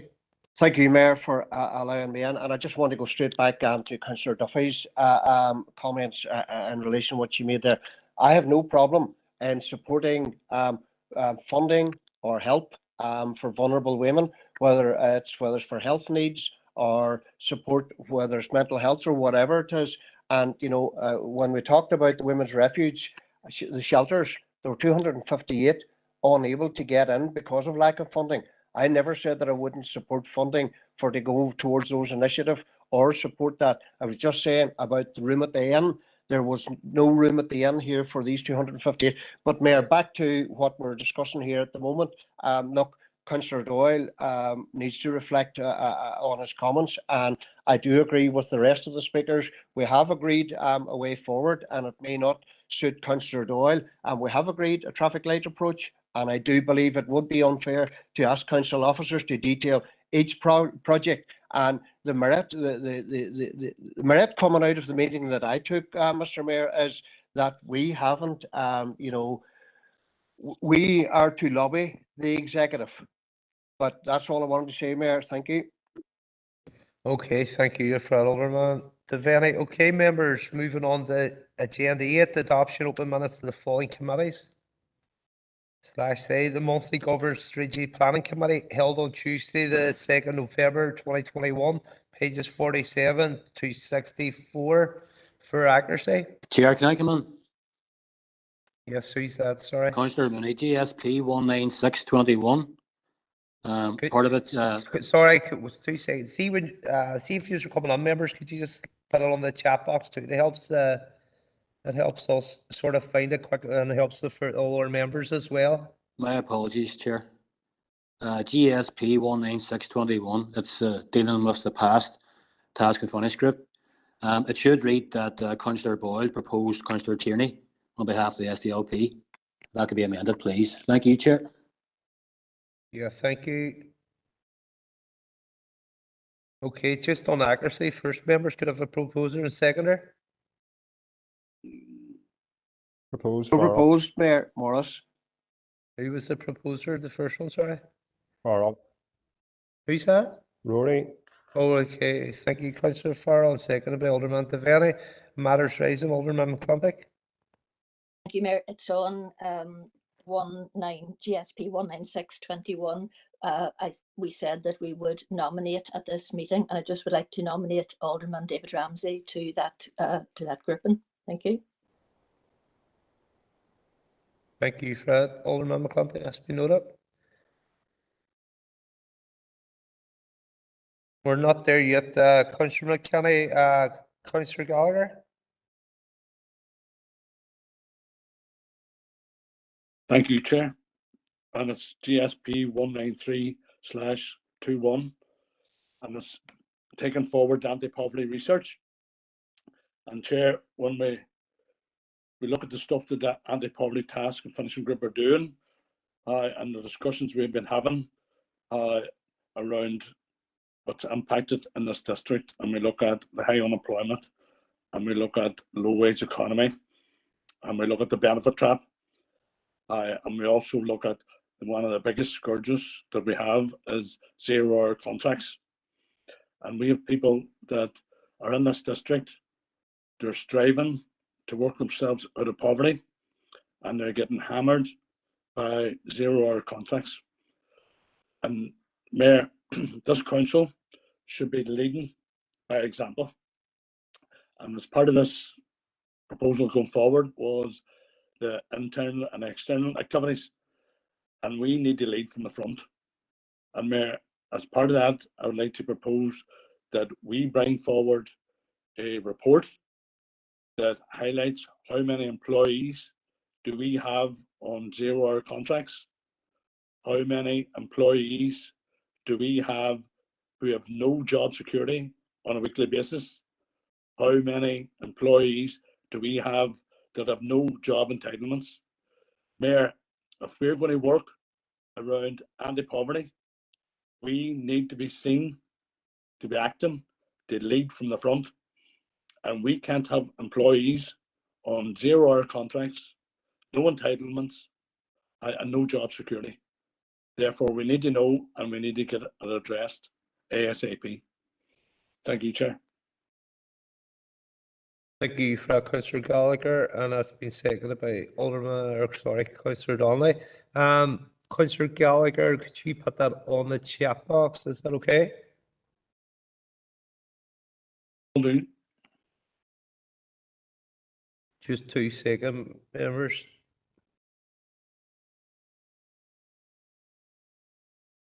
I'm just going to move on here until you do that, Councillor Gallagher. Councillor Doyle, you have a question? Yep, thanks, Mayor. I fully support what Paul has said, but maybe I'm wrong, but I think I might have remembered seeing that this was council policy from a couple of years ago that we wouldn't take on people on 0-hour contracts. Could the chief executive, if he's aware of that, maybe let us know? If it's not, I will be shocked. But I nearly swore that was something that was agreed a couple of years ago. Thank you, Mayor.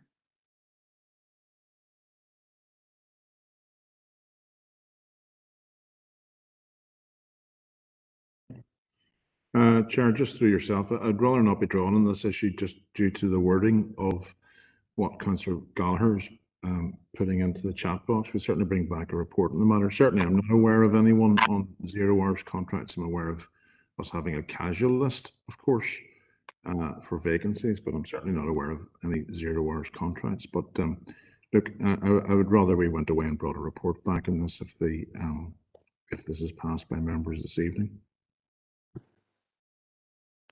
Thank you for that, Point of John. order, Mayor. Thank you for that, John. Point of order, Mayor.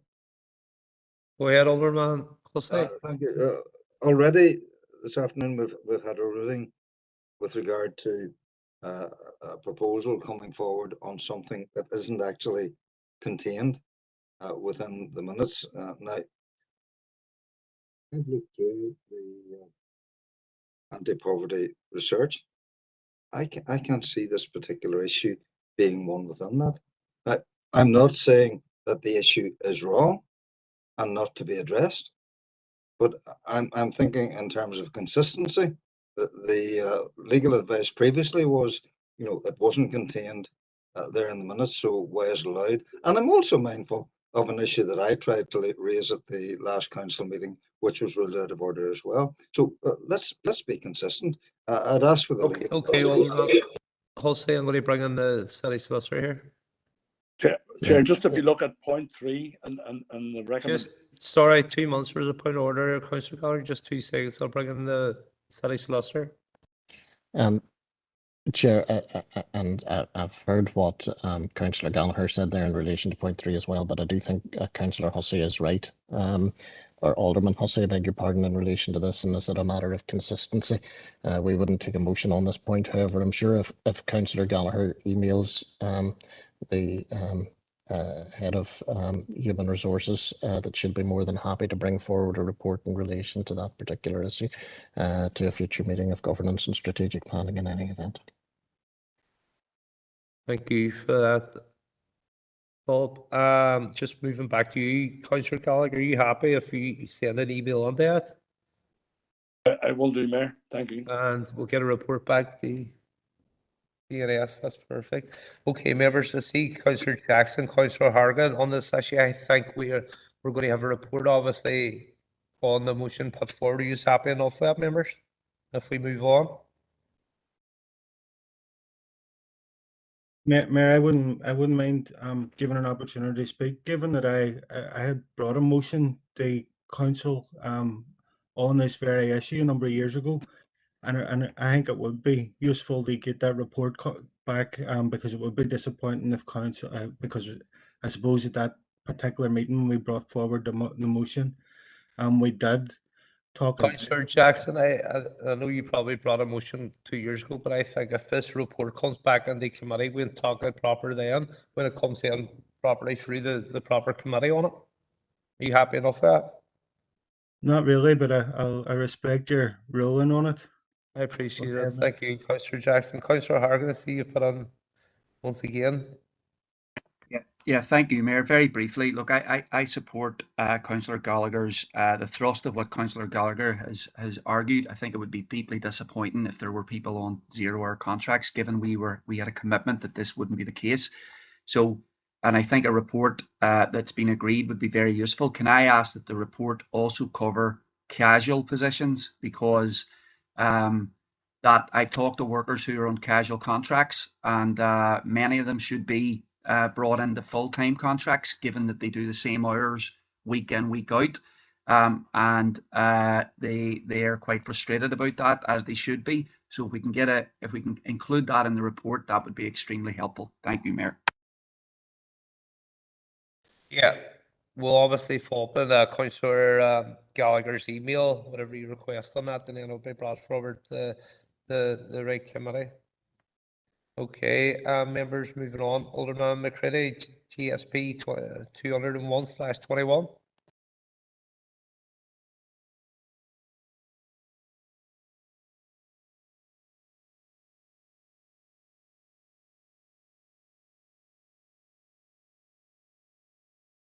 Alderman McCready. Mayor, thanks. Just on reference to the GSP 201/421 and the resettlement scheme. So since then, we've been digging in a bit more detail at the executive level of what is their actual plan. And from what I understand at the moment, it's very loose and there's more work to be done. But here locally, within a local authority, there's a couple of groups which I think are critical to help us as a council orientate our services to those that will be resettled here. And it's mainly based around language and accessibility to the services that we have, notwithstanding the statutory services from all the departments, which will have the same communication issues and the like. But I spoke with the women's group, a few women's groups throughout the last number of weeks, but one today from the city, and indeed the Northwest Migrants Forum, and they're kind of going to be our key third level kind of sector charities, organizations and groups which are at the coalface right now. They went through a similar program with the Syrian refugees, and they have learned so much in terms of the lessons where we got it wrong. And it'd be really good if we could learn those lessons locally through our council. So when the Afghan resettlement program comes here, then we can actually have a better service and integrate them more smoothly, so that they're not inadvertently not accessing our services as council. Thanks. Okay, thank you, Fred. Alderman McCready. Okay, members, moving on to agenda 8/B monthly planning committee held on Wednesday, the 3rd of November 2021, pages 65 to 76 for accuracy. Mayor, could I come Could in have there, a please? proposer or seconder? Can I come in there, please, Mayor, on accuracy? Yeah, go ahead. Just P221/21. Just that Councillor Jackson and I expressed our condolences to Pontius McGachy on his bereavement. Can this please be recorded? Thank you. Yep, that'll be recorded. Thank you. Councillor Kelly. Councillor Kelly, is that for accuracy? No, Mayor, it's a matter of raising. Okay, members could have a proposer then and seconder for the planning committee. So I'll propose. I'll Thank second you. Mayor Alderman Kerrigan. Thank you, Keith. I'll second. Okay. Okay, go ahead there, Councillor Kelly.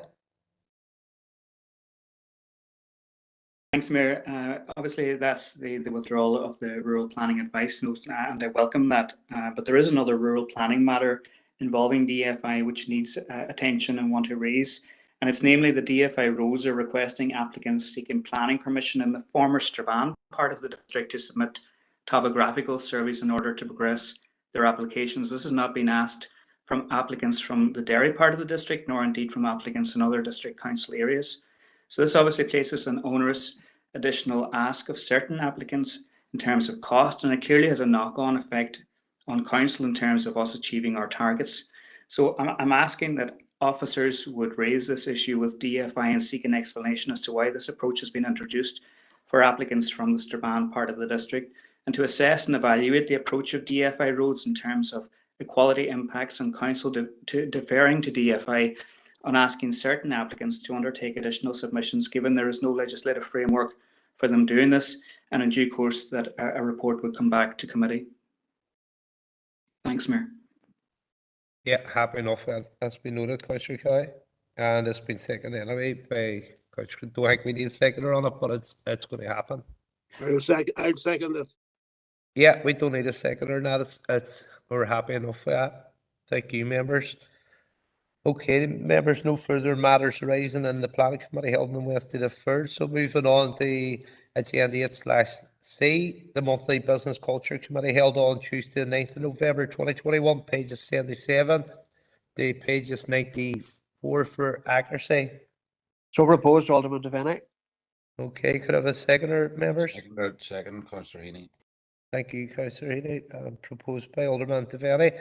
Okay, matters arising. We have Councillor Doyle on BC 201/21. Thank you, Mayor. Firstly, before I start, I want to say that there's already been a meeting set up between myself and Aideen and John around the issue I'm just about to raise, but I still think that it should be put on the record. And it's the awarding, and I use that term loosely, of the UNESCO City of Music to Belfast. I've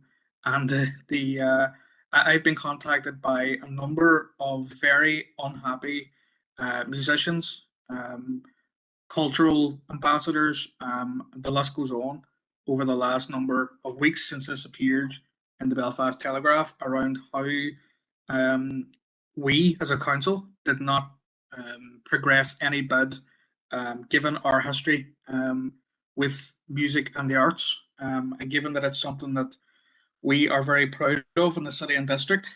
I had noticed, contacted Aideen, to be fair, and Aideen had informed me that this discussion had taken place at the Arts and Culture Co-Delivery Group, which unfortunately it falls on days where I'm at work and can't attend. But I really do have to say that there's a lot of anger out there that, well, for a start, that Belfast City Council had the brass neck to use, for example, the undertones and use music that was written by Phil Coulter, for example, as part of their bid. I now see, of course, and I've been sent this by one of the individuals during the week, that Loganair are now promoting Belfast as City of Music and adding that to their tourism offering. Derry is the City of Music. It's not Belfast. It never has been. Going right back to Cecil Francis Alexander, right up to the present day, music has always been something. Okay, Councillor Doyle, can I bring your remarks to a close, please? Yes, Mayor. I just want to say that in future decisions like this should be going through a council and not a working group. I think that's why there's a lot of working groups sorted, and if members are on it, we all try to get them and raise these issues too, but understand that council officers are working with me on this one. So moving on, Alderman McCready. Thanks, Mr. Mayor. Just on the attack on Ulster Bus that happened during the month, I'd just like to say that we condemn it wholeheartedly. And, for our bus drivers or anybody who provides a public service who's delivering for their own people, generally around their areas, they should be safe. They should be looked after, and they shouldn't be put out in harm's way. And so it's entirely unacceptable. I just want to read through some of the minutes and reflected on some of the issues that was raised locally with constituents from Tullyally, mainly Drumahoe, and some of the areas that were serviced. And what I challenged both, it was the PSNI, and I asked, was there any intelligence or evidence to suggest that what happened 70 miles away was somehow linked to my area? There was none. So then I went back and I asked, I raised a question with one of the committee members on the infrastructure to see, had this came from the executive or anyone else to cease services in my area? They did not. So it stayed with TransLink, who made a decision to pull services from our areas based on something which happened 70 miles away. And it doesn't help as well whenever people in this chamber name out political parties saying that they're instigating this type of violence 70 miles away with absolutely no evidence. If you do have evidence, then put it to the PSNI and hold people to account.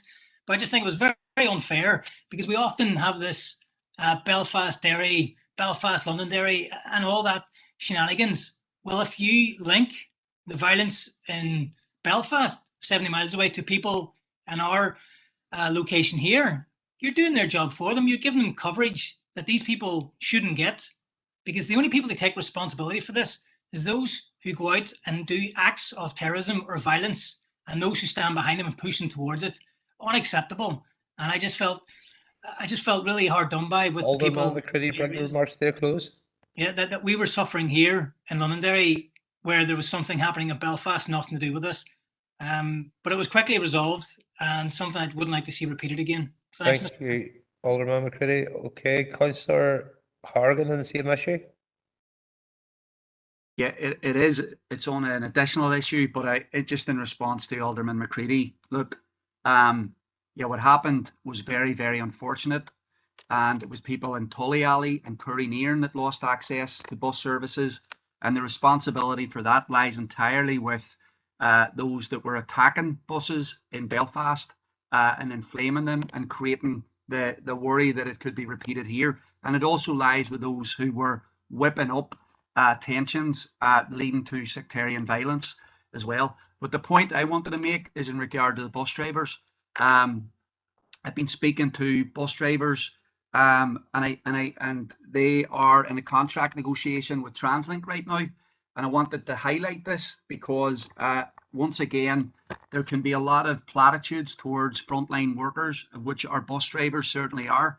They've been keeping our public transportation system on the go right through the pandemic, and they are asking for an above inflation pay increase and better terms and conditions.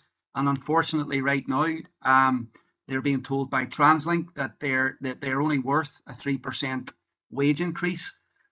It's the same message that the nurses and our social care workers are getting. And as you can imagine, people are very, very, very frustrated. So I want to urge all the parties here to get to familiarise themselves with the demands of the TransLink workers through their union Unite.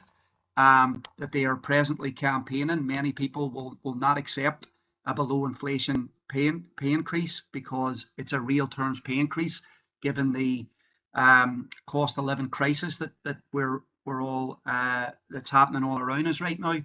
And I think that this is again, these are the bus drivers who were attacked, had their buses burned, and who are also delivering the vital service. So I'm aware that each time a proposal has been made tonight, it's been pushed back if it isn't directly involved, connected to the minutes, even though I don't think that this has been the case before. Thank you, Councillor Hargan. You bring your remarks to a close, please. Yeah, so I am going to put in my proposal that we support TransLink workers and that we as a council write to the TransLink and the DFI minister, making them aware that we're concerned that that bus drivers aren't being treated with proper respect and that they deserve a full an above inflation pay increase. Thank you, Mayor.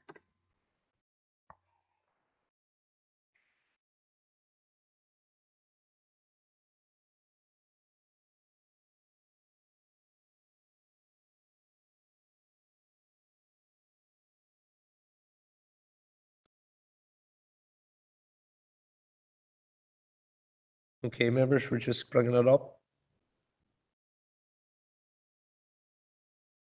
Okay, we have a proposal here from Councillor Hargan on the screen. Members.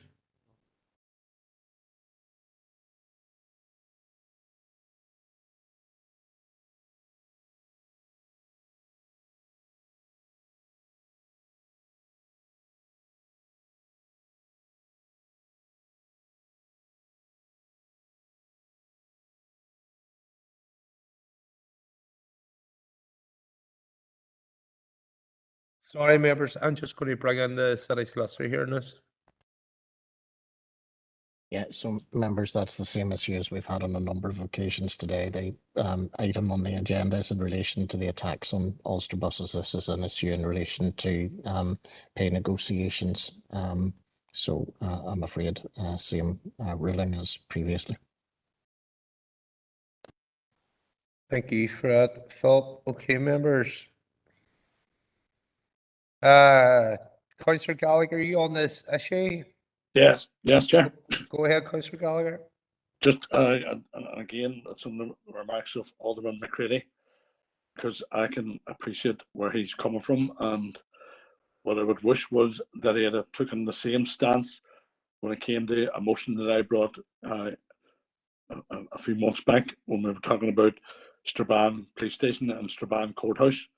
And if he had took the same stance, we might have had a different motion, because like him and like his constituents in the waterside, the people of Strabane are forced to live with a fortified police station and a fortified courthouse that is taken from a risk that happens miles and miles and miles and miles away, or is non-existent.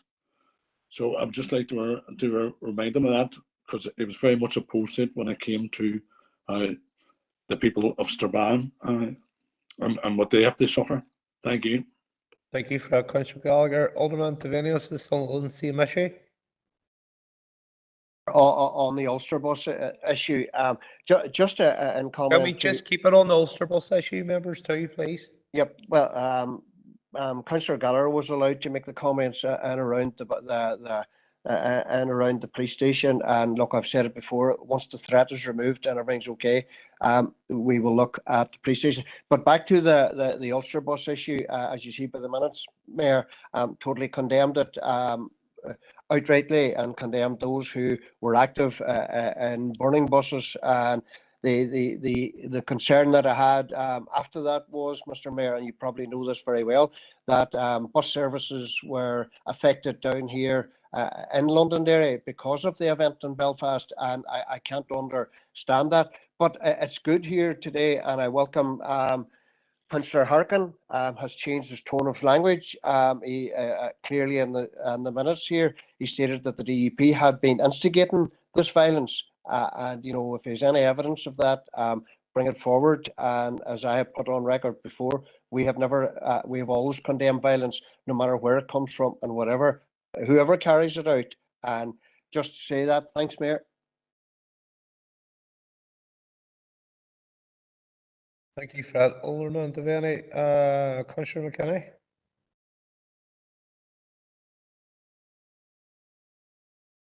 Thank you, Mayor, for that. It's the same subject, Ulster bus attacks. I sort of agree with Alderman McCready that there was no intelligence, etc. And I've already spoken to on the media on this as well. I believe it was a bit of a knee-jerk reaction on the day due to what has happened in the past with trouble starting in Belfast and then flaring up in Londonderry. So it was quite a prompt response from TransLink, and they put the services back on. And we have to take into account they have a duty of care for their employees. And that's really all I want to say on the matter. Thank you. Thank you for that, Councillor McKenna. Councillor Jackson, is the same issue? If it is the last speaker taking on this? Yes, thanks, Mayor. And it is. Can we keep it quick? And members, no more further speakers on this issue? Because I'm going to say that it is disappointing that services were withdrawn on the waterside as a result of activity that happened in Belfast, but it is understandable. And rather than criticise TransLink or anybody from taking a decision to protect the drivers, because I think the drivers' safety must be paramount. I think that our focus should be on those that are carrying out attacks, no matter where those attacks are being carried out. And I want to congratulate Alderman McCready for the work that he's done in the past to try and diffuse situations and diffuse tensions in parts of the waterside. And I think that's the role of elected reps and community leaders, that we need to be stepping up and diffusing rather than challenging people taking decisions to protect the workforce. So I'm delighted that the service was able to be resumed quickly, but I can completely understand why those actions were taken to protect the workers. Thanks, Mayor. Thank you for that, Councillor Jackson. Okay, members, moving on to Councillor Barr on BC 192/21. Thank you, Mayor, for allowing me in, and you'll be glad to hear it's no proposals or nothing. It's just a public thank you on behalf of myself and the SDLP to Aileen and her team for a fantastic Christmas event over the weekend in both Strabane and Derry. But more specifically, I'll speak on Strabane. Outstanding. As words that don't even suit it, to be honest. There's no words I could give to the council team. That's the best we've ever seen in Strabane. The Christmas trees alone, and then the parade, obviously, that took place on Saturday evening. I have to say, absolutely top class. Do you see the smiles on the children's faces, and not even the children's faces, but the adults as well? As the man says, it's just what the doctor ordered. So look, credit where credit's due. Aileen and all the team, yourself, Mayor, for taking part in both parades, and all the volunteers right throughout Derry and Strabane who give up their time to do the parade. So look, absolutely amazing, top class, and well done to everyone involved. Brilliant. No, top class remarks here, Councillor Barr, but I truly, to be honest, it was walking around Strabane on Saturday, and Aileen and the team, there's a massive team behind that to get something like that. But with the parades they put in place in the district this year, it was outstanding. They see in the up in Strabane and here in the city, especially on Sunday night, they see so many young people, especially with the difficult time we have all had. They see so many smiling faces there, and everything working so well too. We'll get the rest of the communities out there throughout the district all lit up now throughout the next coming weeks. But it was definitely a good weekend now. But I say the council team, give yourselves all a pat on the back. Councillor Kerrigan, Alderman Kerrigan, sorry, apologies. You're all right, Mayor. Thank you for allowing me in. Just a point of clarification, Mayor. I'm not going to be awkward like I usually am, but more so just wondering there is the events that were held within the city and the events held in Strabane, are they organised by council or are they community led? Just for a point of clarification, because I understand, as we're sitting in this meeting tonight is technically the switch on of the lights in Castleberg.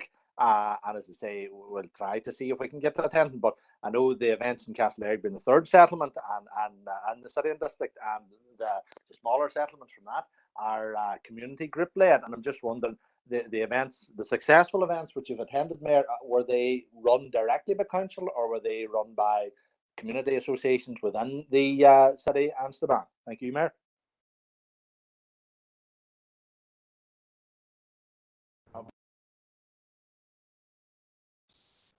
Yeah, where there's basically I'm going to bring Stephen on here, so I think we all sort of know the answer to this one. Yeah, thank you, Mayor. Yeah, the events in Strabane and Derry City are both council run. All the rest of the switch on events would be run by community groups.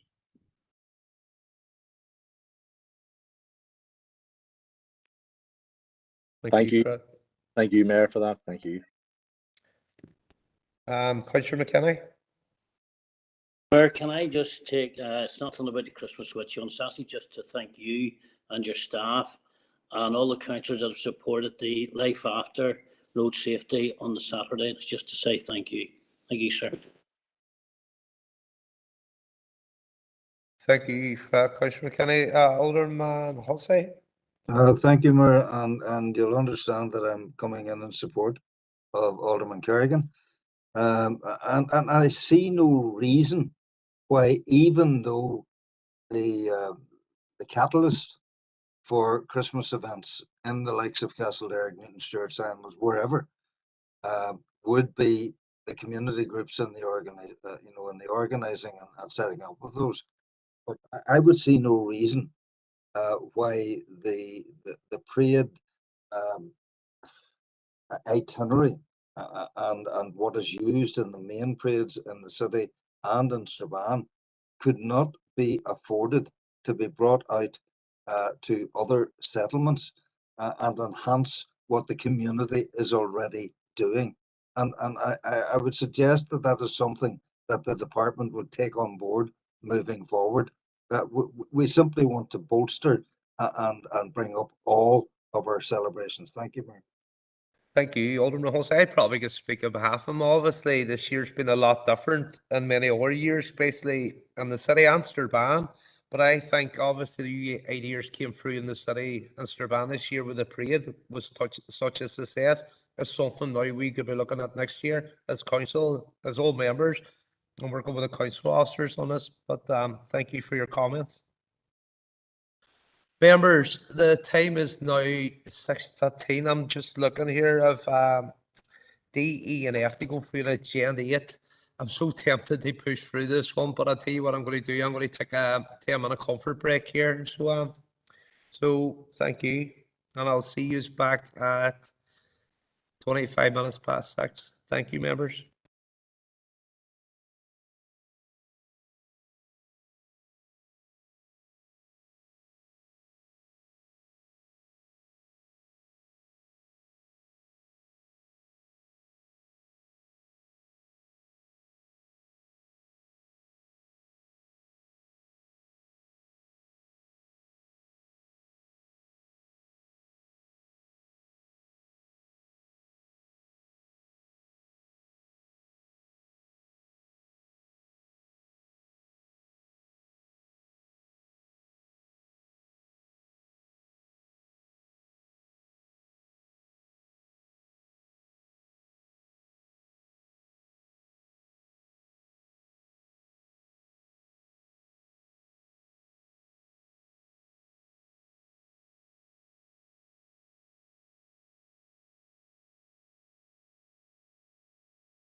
Okay, members, welcome.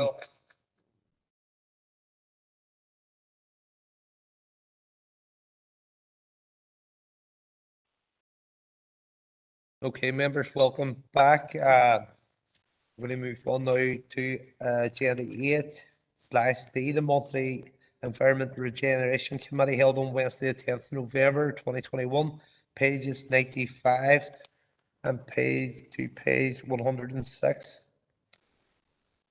For accuracy, Alderman Hussey.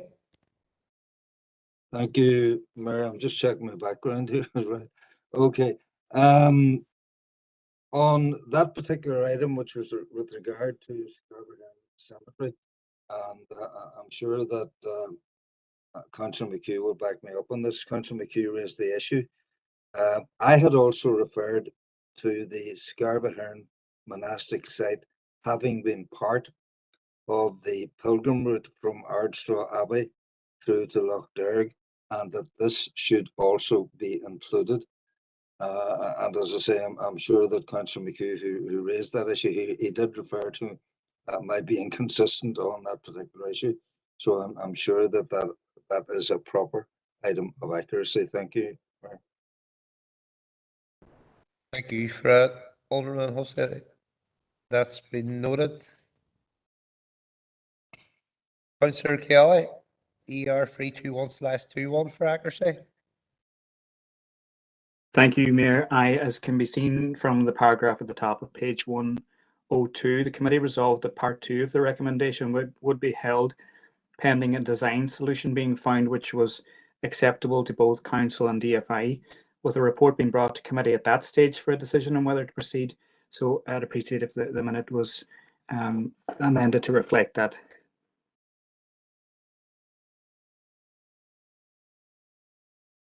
Yeah, that's sorted. Yeah, thank you for that, Mr. Kelly. Okay, members, I don't see any further more. Could I have a proposer and a seconder? Those, Mayor, John Boyd.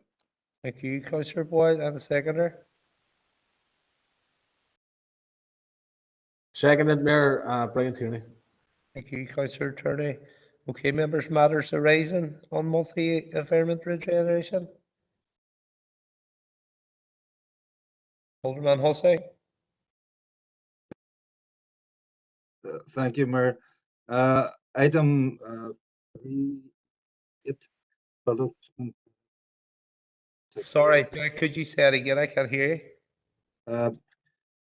318, agenda item products containing glyphosate, and a determination as to whether that could be debated. It was to be checked out and agreed either to discuss it now in full council or that it couldn't be. I see Karen coming on there. Thank you, Mayor. Yeah, I'm going to bring Karen on that. Thank you, Alderman Hussey. Go ahead, Karen.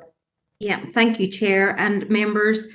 We contacted all of the partner organisations as per members' direction at the committee. Whilst most of them were happy for their statements as appended to the report to come into open business, there were a couple of the partners who said that they were in the process of undertaking further work in relation to this, and they would appreciate to update the statement that they had made to reflect that. So members, I am more than happy if members are content to bring that paper back with all of those comments in open business in E&R in December.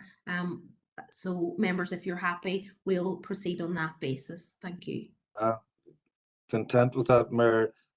Just the one thing that I would want brought in along with that paper, and Karen will understand this, during our walkabout in Castlederg, and I'm sure the same occurred in Strabane, officers responsible for streetscape were able to tell us of the restrictions that were placed on them by not being able to have an effective weed treatment.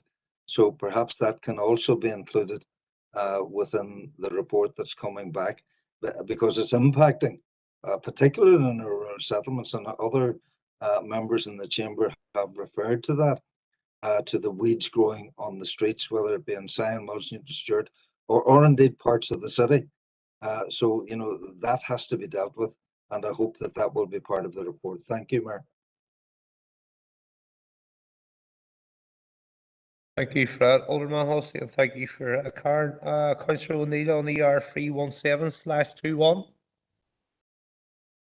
Thank you, Mayor. We had a really great presentation from the Nature Friendly Farming Network at the ANR committee meeting, and just, you know, as food sustainability, it was one of the themes at the recent COP26 in Glasgow, and I know, Mayor, you attended that. But I think I just wanted to acknowledge the failure of COP26 in Glasgow, because, you know, governments agreed loopholes to let corporate polluters keep on polluting to profit from climate destruction. And after so many years squandered of denial and distraction and delay, it's far too late for incremental change. What we needed at COP26 was a commitment to stop burning fossil fuels by 2030. However, when fossil fuel companies are the most represented sector at COP26, you know, governments have made far too many compromises between fossil fuel company interests and our prospects of survival. The superficial incremental changes aren't enough. But I'm sure beyond the disappointing headlines and overall response from COP26, there were future-looking solutions, such as we've heard from the Nature Friendly Farming Network. And I know that our council officers who were over there were most likely part of some of the positive conversations that were happening at COP. So I was just wondering, will there be a presentation from our council officers who attended COP to the next ANR meeting? Thanks. Through you, Chair, if you're happy, I can come in on that. And our officers have prepared a summary for the members who obviously have our climate action members working group. So members, we can consider that at the working group, and then if the members of the working group feel that would become beneficial for ANR, then certainly we could do that if members are happy. Thank you for that, Karen. Alderman Hussey. Thank you, Mayor. And obviously, it's a very important point, the whole issue of climate change. And in fact, it's actually the reason that I am where I am at the present time. I'm en route to the NAC AGM conference, which is actually dealing with climate change and its impact with local authorities.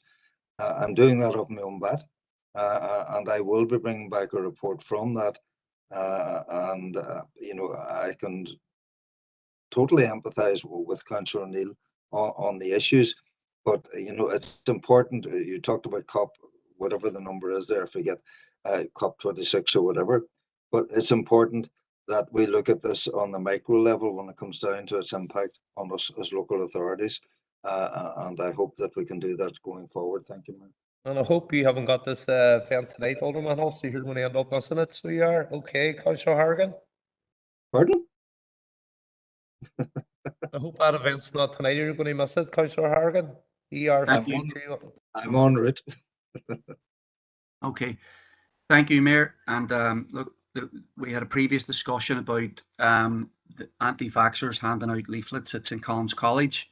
And I think that the council rightly spoke about it and appealed to those people not to do that. And I just wanted to bring it to people's attention that there was a sizable enough anti-vaccination rally held in Belfast recently on Saturday. And again, from the stage, we heard once again anti-Semitic myths being promoted by some of the speakers, certainly not all of them. But the fact that this is tolerated gives you an indication, gives you an idea of what some of the people who are in this movement are about. Not only that, I was shocked to see people, including a former councillor, walking around with a yellow star on them, claiming that they're being treated the same way that Jews were treated during the Holocaust. And there was people there with signs saying that this is apartheid. Now, people can have whatever opinion they want. They can refuse to take the vaccination, and I understand why people have questions, but this claim that they're being that there's concentration camps being readied for people is utter nonsense. And I think we have to challenge this. The anti-vax movement, unfortunately, has done a lot of damage in terms of discouraging people from getting vaccinated. There's no doubt about that. But they are clearly going into other territory right now. So I think that this is worrying. Now, I do want to say I think that the government is trying to scapegoat now the anti-vax movement for their own inability to have a set of policies that are clear, that can protect people.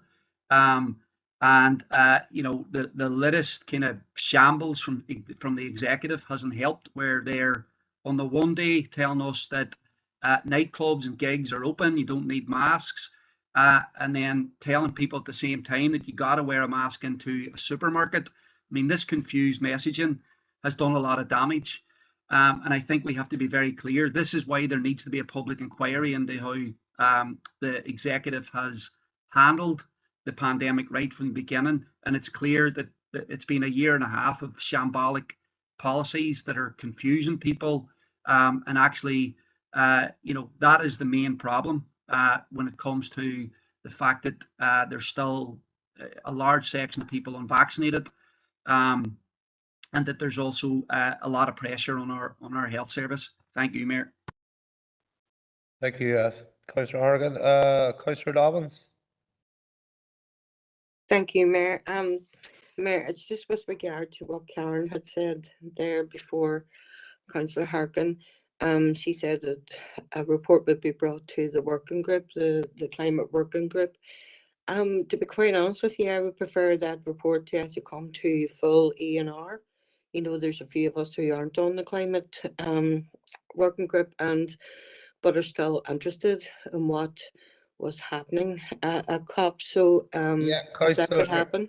Councillor Dobbins, the way I put that up, it was going to working group first, then coming on then into the ENR committee. So it was. Yeah, Chair, can I confirm that? Thank you, Karen. Okay, members. Okay, moving on to the monthly Health and Communities Committee held on 1st to the 11th November 2021, pages 107 to 142 for accuracy. So proposed, Mayor Morris. Okay, Michaela Boyd. Yeah, Mayor, thank you. Just under accuracy, on the paragraph under the opening up of Melvin facilities, she reminded members of their responsibility. It should have read, she reminded members of the public and not just members, because it kind of reads like I'm reminding members of council, but it's members of the public. And I also want to raise something under matters arising when it comes up. I just need a proposer and seconder on that. Okay, members, there's no is that under accuracy, Councillor Gallagher? Rising, Chair. Okay, members could have a proposer and seconder first. I'll propose Alderman Devaney with those changes that the previous speaker has said, Mayor. Appreciate Alderman Devaney and a seconder. I'll second that, Mayor. Thank you, Councillor Boyd. Okay, Michaela, matters arising. Yeah, just under matters arising also, Mayor, with your indulgence, I did ask on the night in terms of the removal of the COVID testing unit at Melvin. I was told at the time that it would be relocated to an alternative site, but we weren't sure of the exact location. Mayor, I've since wrote to the Public Health Agency in regards to the mobile testing centre at Melvin since it left the complex on the 19th of November. Our office, and I'm sure a lot of other elected reps throughout Strabane, have been inundated with calls from members of the public about the demand for the need of the testing centre in Strabane. And I just want to say, you know, the continued need for this facility in the area, not just to serve the urban, but the wider rural area of Strabane and district. I've had a lot of calls this week where a lot of people who have been asked to attend in in the Duncragan Road site or in Enniskillen. And a lot of people don't have transport to these sites. And I do know the one on the Duncragan Road is not very well signposted either. And a lot of people have missed their slots on getting tested because they just didn't know where they were going.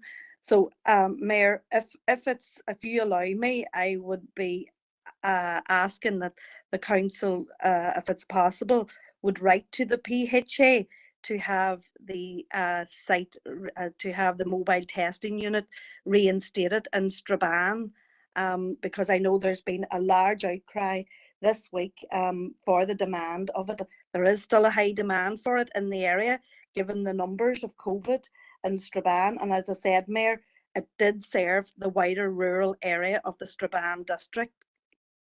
So Yeah, if we, I see you've a second on that. I don't think any member would be against that there, and officers are happy enough to take that on. You write a letter.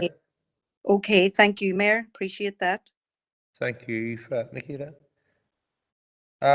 Just moving on then, members, just 2 seconds. I come in. Go ahead. Are you looking on that one, Councillor Gallagher? Yes, Mayor. It's more or less the letters going there to get that sorted, but are you I happy know with it. that?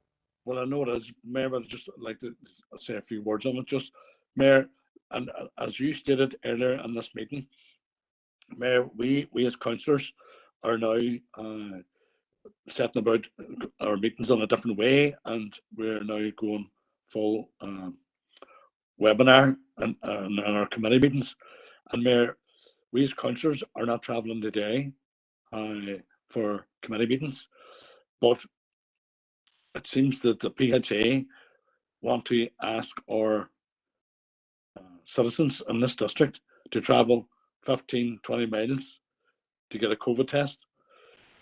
Mayor, like the message coming out of government is about stay at home and save lives, but there's a big expectation that doesn't count for Strabane, and they're asking our citizens to travel with a possible COVID infection to travel, and if they haven't got a car, they have to travel on a bus to Jerry, and they have to get a second bus, and then maybe a taxi.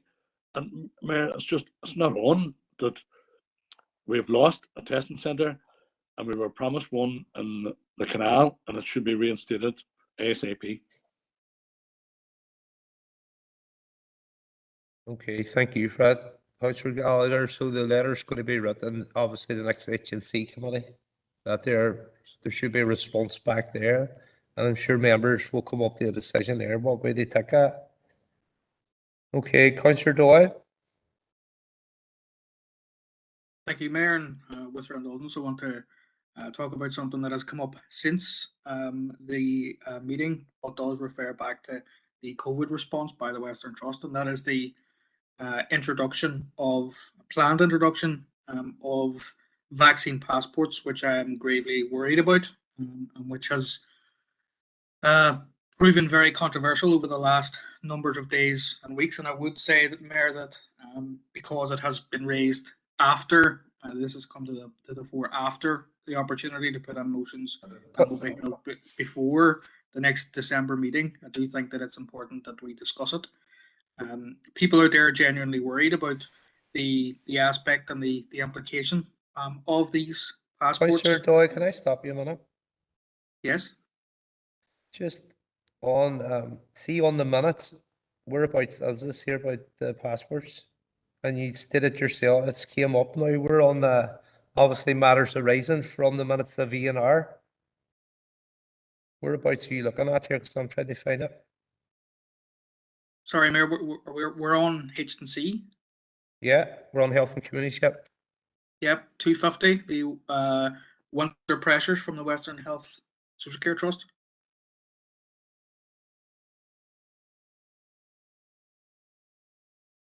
It's nothing to do with obviously the passports there, if you know what I'm on about here, Councillor Doyle. Well, Mayor, it is part of, as the Health Minister himself said, that it's part of the winter pressures.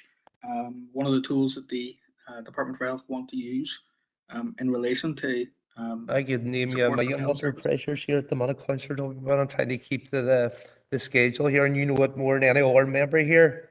We're trying to obviously do matters arising on health and communities. Now, if you want to bring it in,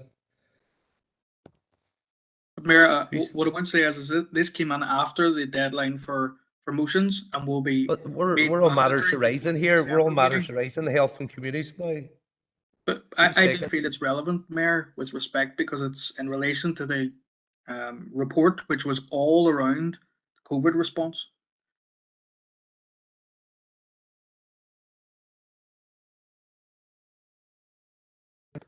I'm going to move you on then. If it's reference COVID passports, it's not on the matters arising through Health and Communities Committee. You know it, and everybody knows it here, the members.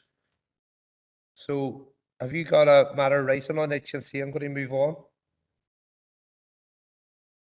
I do feel it's relevant, Mayor, but you've made your decision.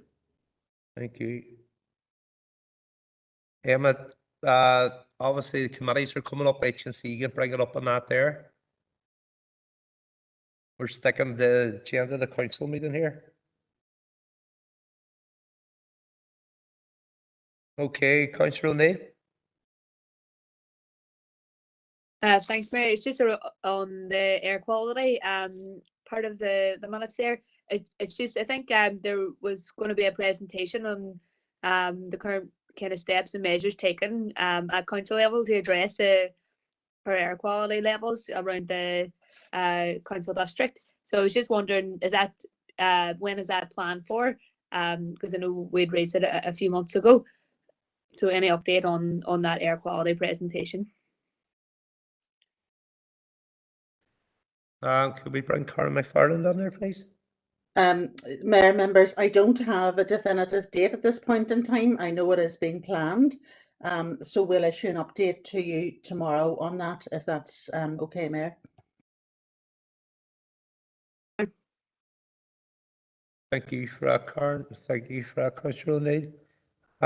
Councillor Riley. Thanks, Mayor, for bringing me in.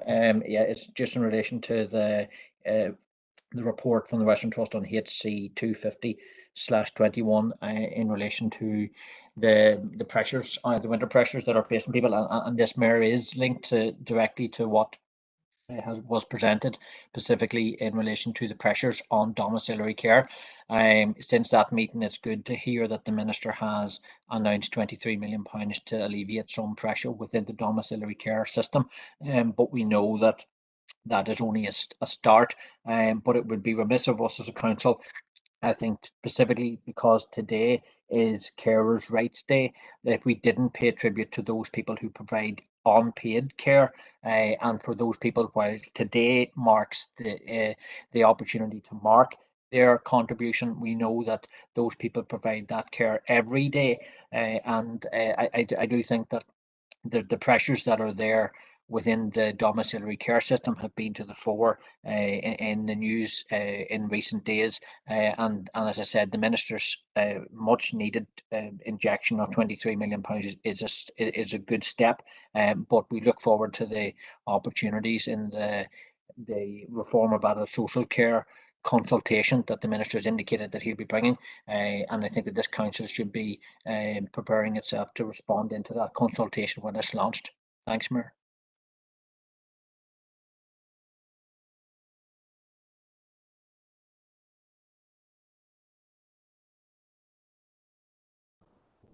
Okay, Michaela, you on this one yet? On this one, Mayor, thank you Yeah. for allowing me in again very, very briefly. I too also want to welcome the announcement today in relation to the additional 23 million of support package to improve pay for the domiciliary care sector. Whilst it's a short-term measure, it's nothing less very welcome news. Obviously, many carers and families of those receiving care have been in touch with me and with other elected reps in the party to highlight the difficulties that they are facing on a daily basis. So the additional 200 million funding from the health announced by Conor Murphy in October, this is a very welcome additional package to the care sector right across the north. Thanks, Mayor, for letting me back in again. Thank you for that, Councillor O'Neill. Thanks, Mayor. And I think that this is on the same point. I think the funding is definitely welcome.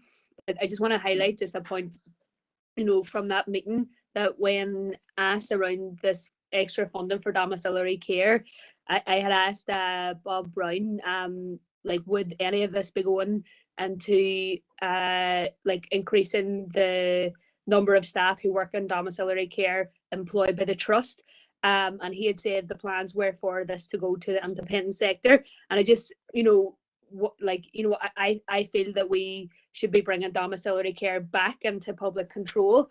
I think that money should be going into enhancing the trust domiciliary care workforce. But I just I really hope that this money goes into the pockets of the care workers on the ground who really lack good terms and conditions. Many of them don't get paid for their petrol money going from house to house. Many of them don't get paid any rate of pay for the travel time going between house and house, and particularly if you work in a rural area. That really impacts the wage that you earn. And many of this workforce are women, and we really do not appreciate the essential work that carers do in the community, and also the essential work that carers do in terms of supporting people on discharge from hospital and supporting people to live independently at home. And I think it's very apt that Councillor Riley had said this was Carers' Rights Day, and people do so much unpaid care work, and it really does go. It goes recognised by people in healthcare, but it can often go unrecognised. The amount of contribution people make on an unpaid basis in terms of caring for people at home, and I've really noticed that working for the Western Health and Social Care Trust here in comparison to working in Glasgow. The amount of unpaid care work here is really, really incredible. So that's all. Thank you. Thank you, Councillor O'Neill, for that. Alderman McCready. Thanks, Mayor. Yeah, same issue. Likewise, it's good to get immediate relief of 23 million. And coincidentally, the Minister for Health was down in the city today, visiting Altnagalvin Hospital. So we managed to steal him for around 40 minutes because we've been working in the background for 3 providers here, which cover largely the council area with a bit of overlap. And the same issues that Member O'Neill raises is precisely that. The disparity between how the kind of terms and conditions that the independent providers, their contracts and how they're paid is very different to what you would get from those employed by the health trust, but they're delivering the very same and high standard of care for both of them. So they're indistinguishable when they're with their clients and with their patients, but contractually they're very, very different. And I look forward to the review that comes forward to see if we can rebalance or bring some parity, especially with their conditions of work, which has been outlaid. There was a question there raised about would this go directly, into the pockets of those carers? And I asked this question specifically yesterday to Robin Swan's team and his advisor, and then the answer is yes. So it increases that. I don't know exactly how much it is. It's down to the providers, but that offsets, so it will result in an increase to those carers that work for the independent providers, which is great news. But yeah, it's only a short-term fix. It's not long-term fix, but I do welcome it. And again, with a member, Alderman McCready, keep your remarks to a close, please. Yeah, no, that's me. Thanks, Mayor. Thank you. And the final speaker in this one is Alderman Benny.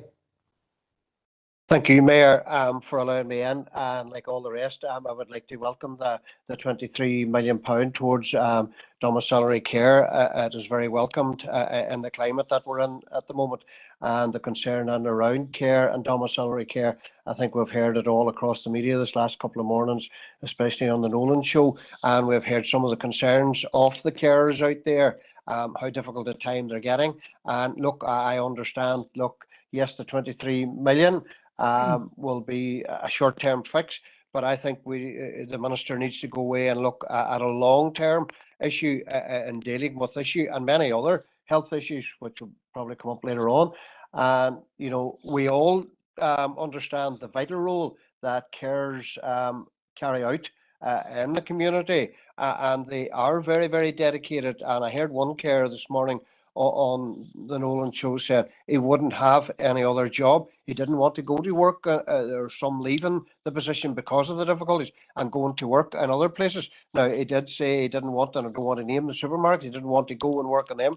This was his job that he loved, and the friendship and the dedication they had and the passion he had for the job was well versed. But Chair, look, just like to welcome the 23 million, and look, once again, I would just ask that we definitely, the Health Minister needs to go away and look at a long-term fix for this. Thanks, Mayor. Thank you for that, Alderman Davili, and thank you, members. So that concludes the Health and Communities members. Moving on to agenda 8F, it's the monthly insurance audit risking committee held on Monday, the 15th of November 2021, pages 143 to 146 for accuracy. Of a proposer and seconder, members. Proposed, Michaela, Mayor. Thank you, Michaela, and a seconder.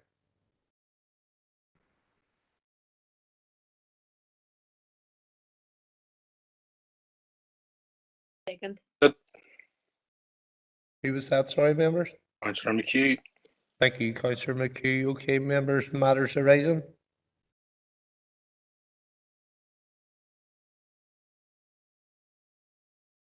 Okay, members, no matters arising on that. Members, I'm going to move to confidential now for discussion. So if you just give us a minute until we just come off live.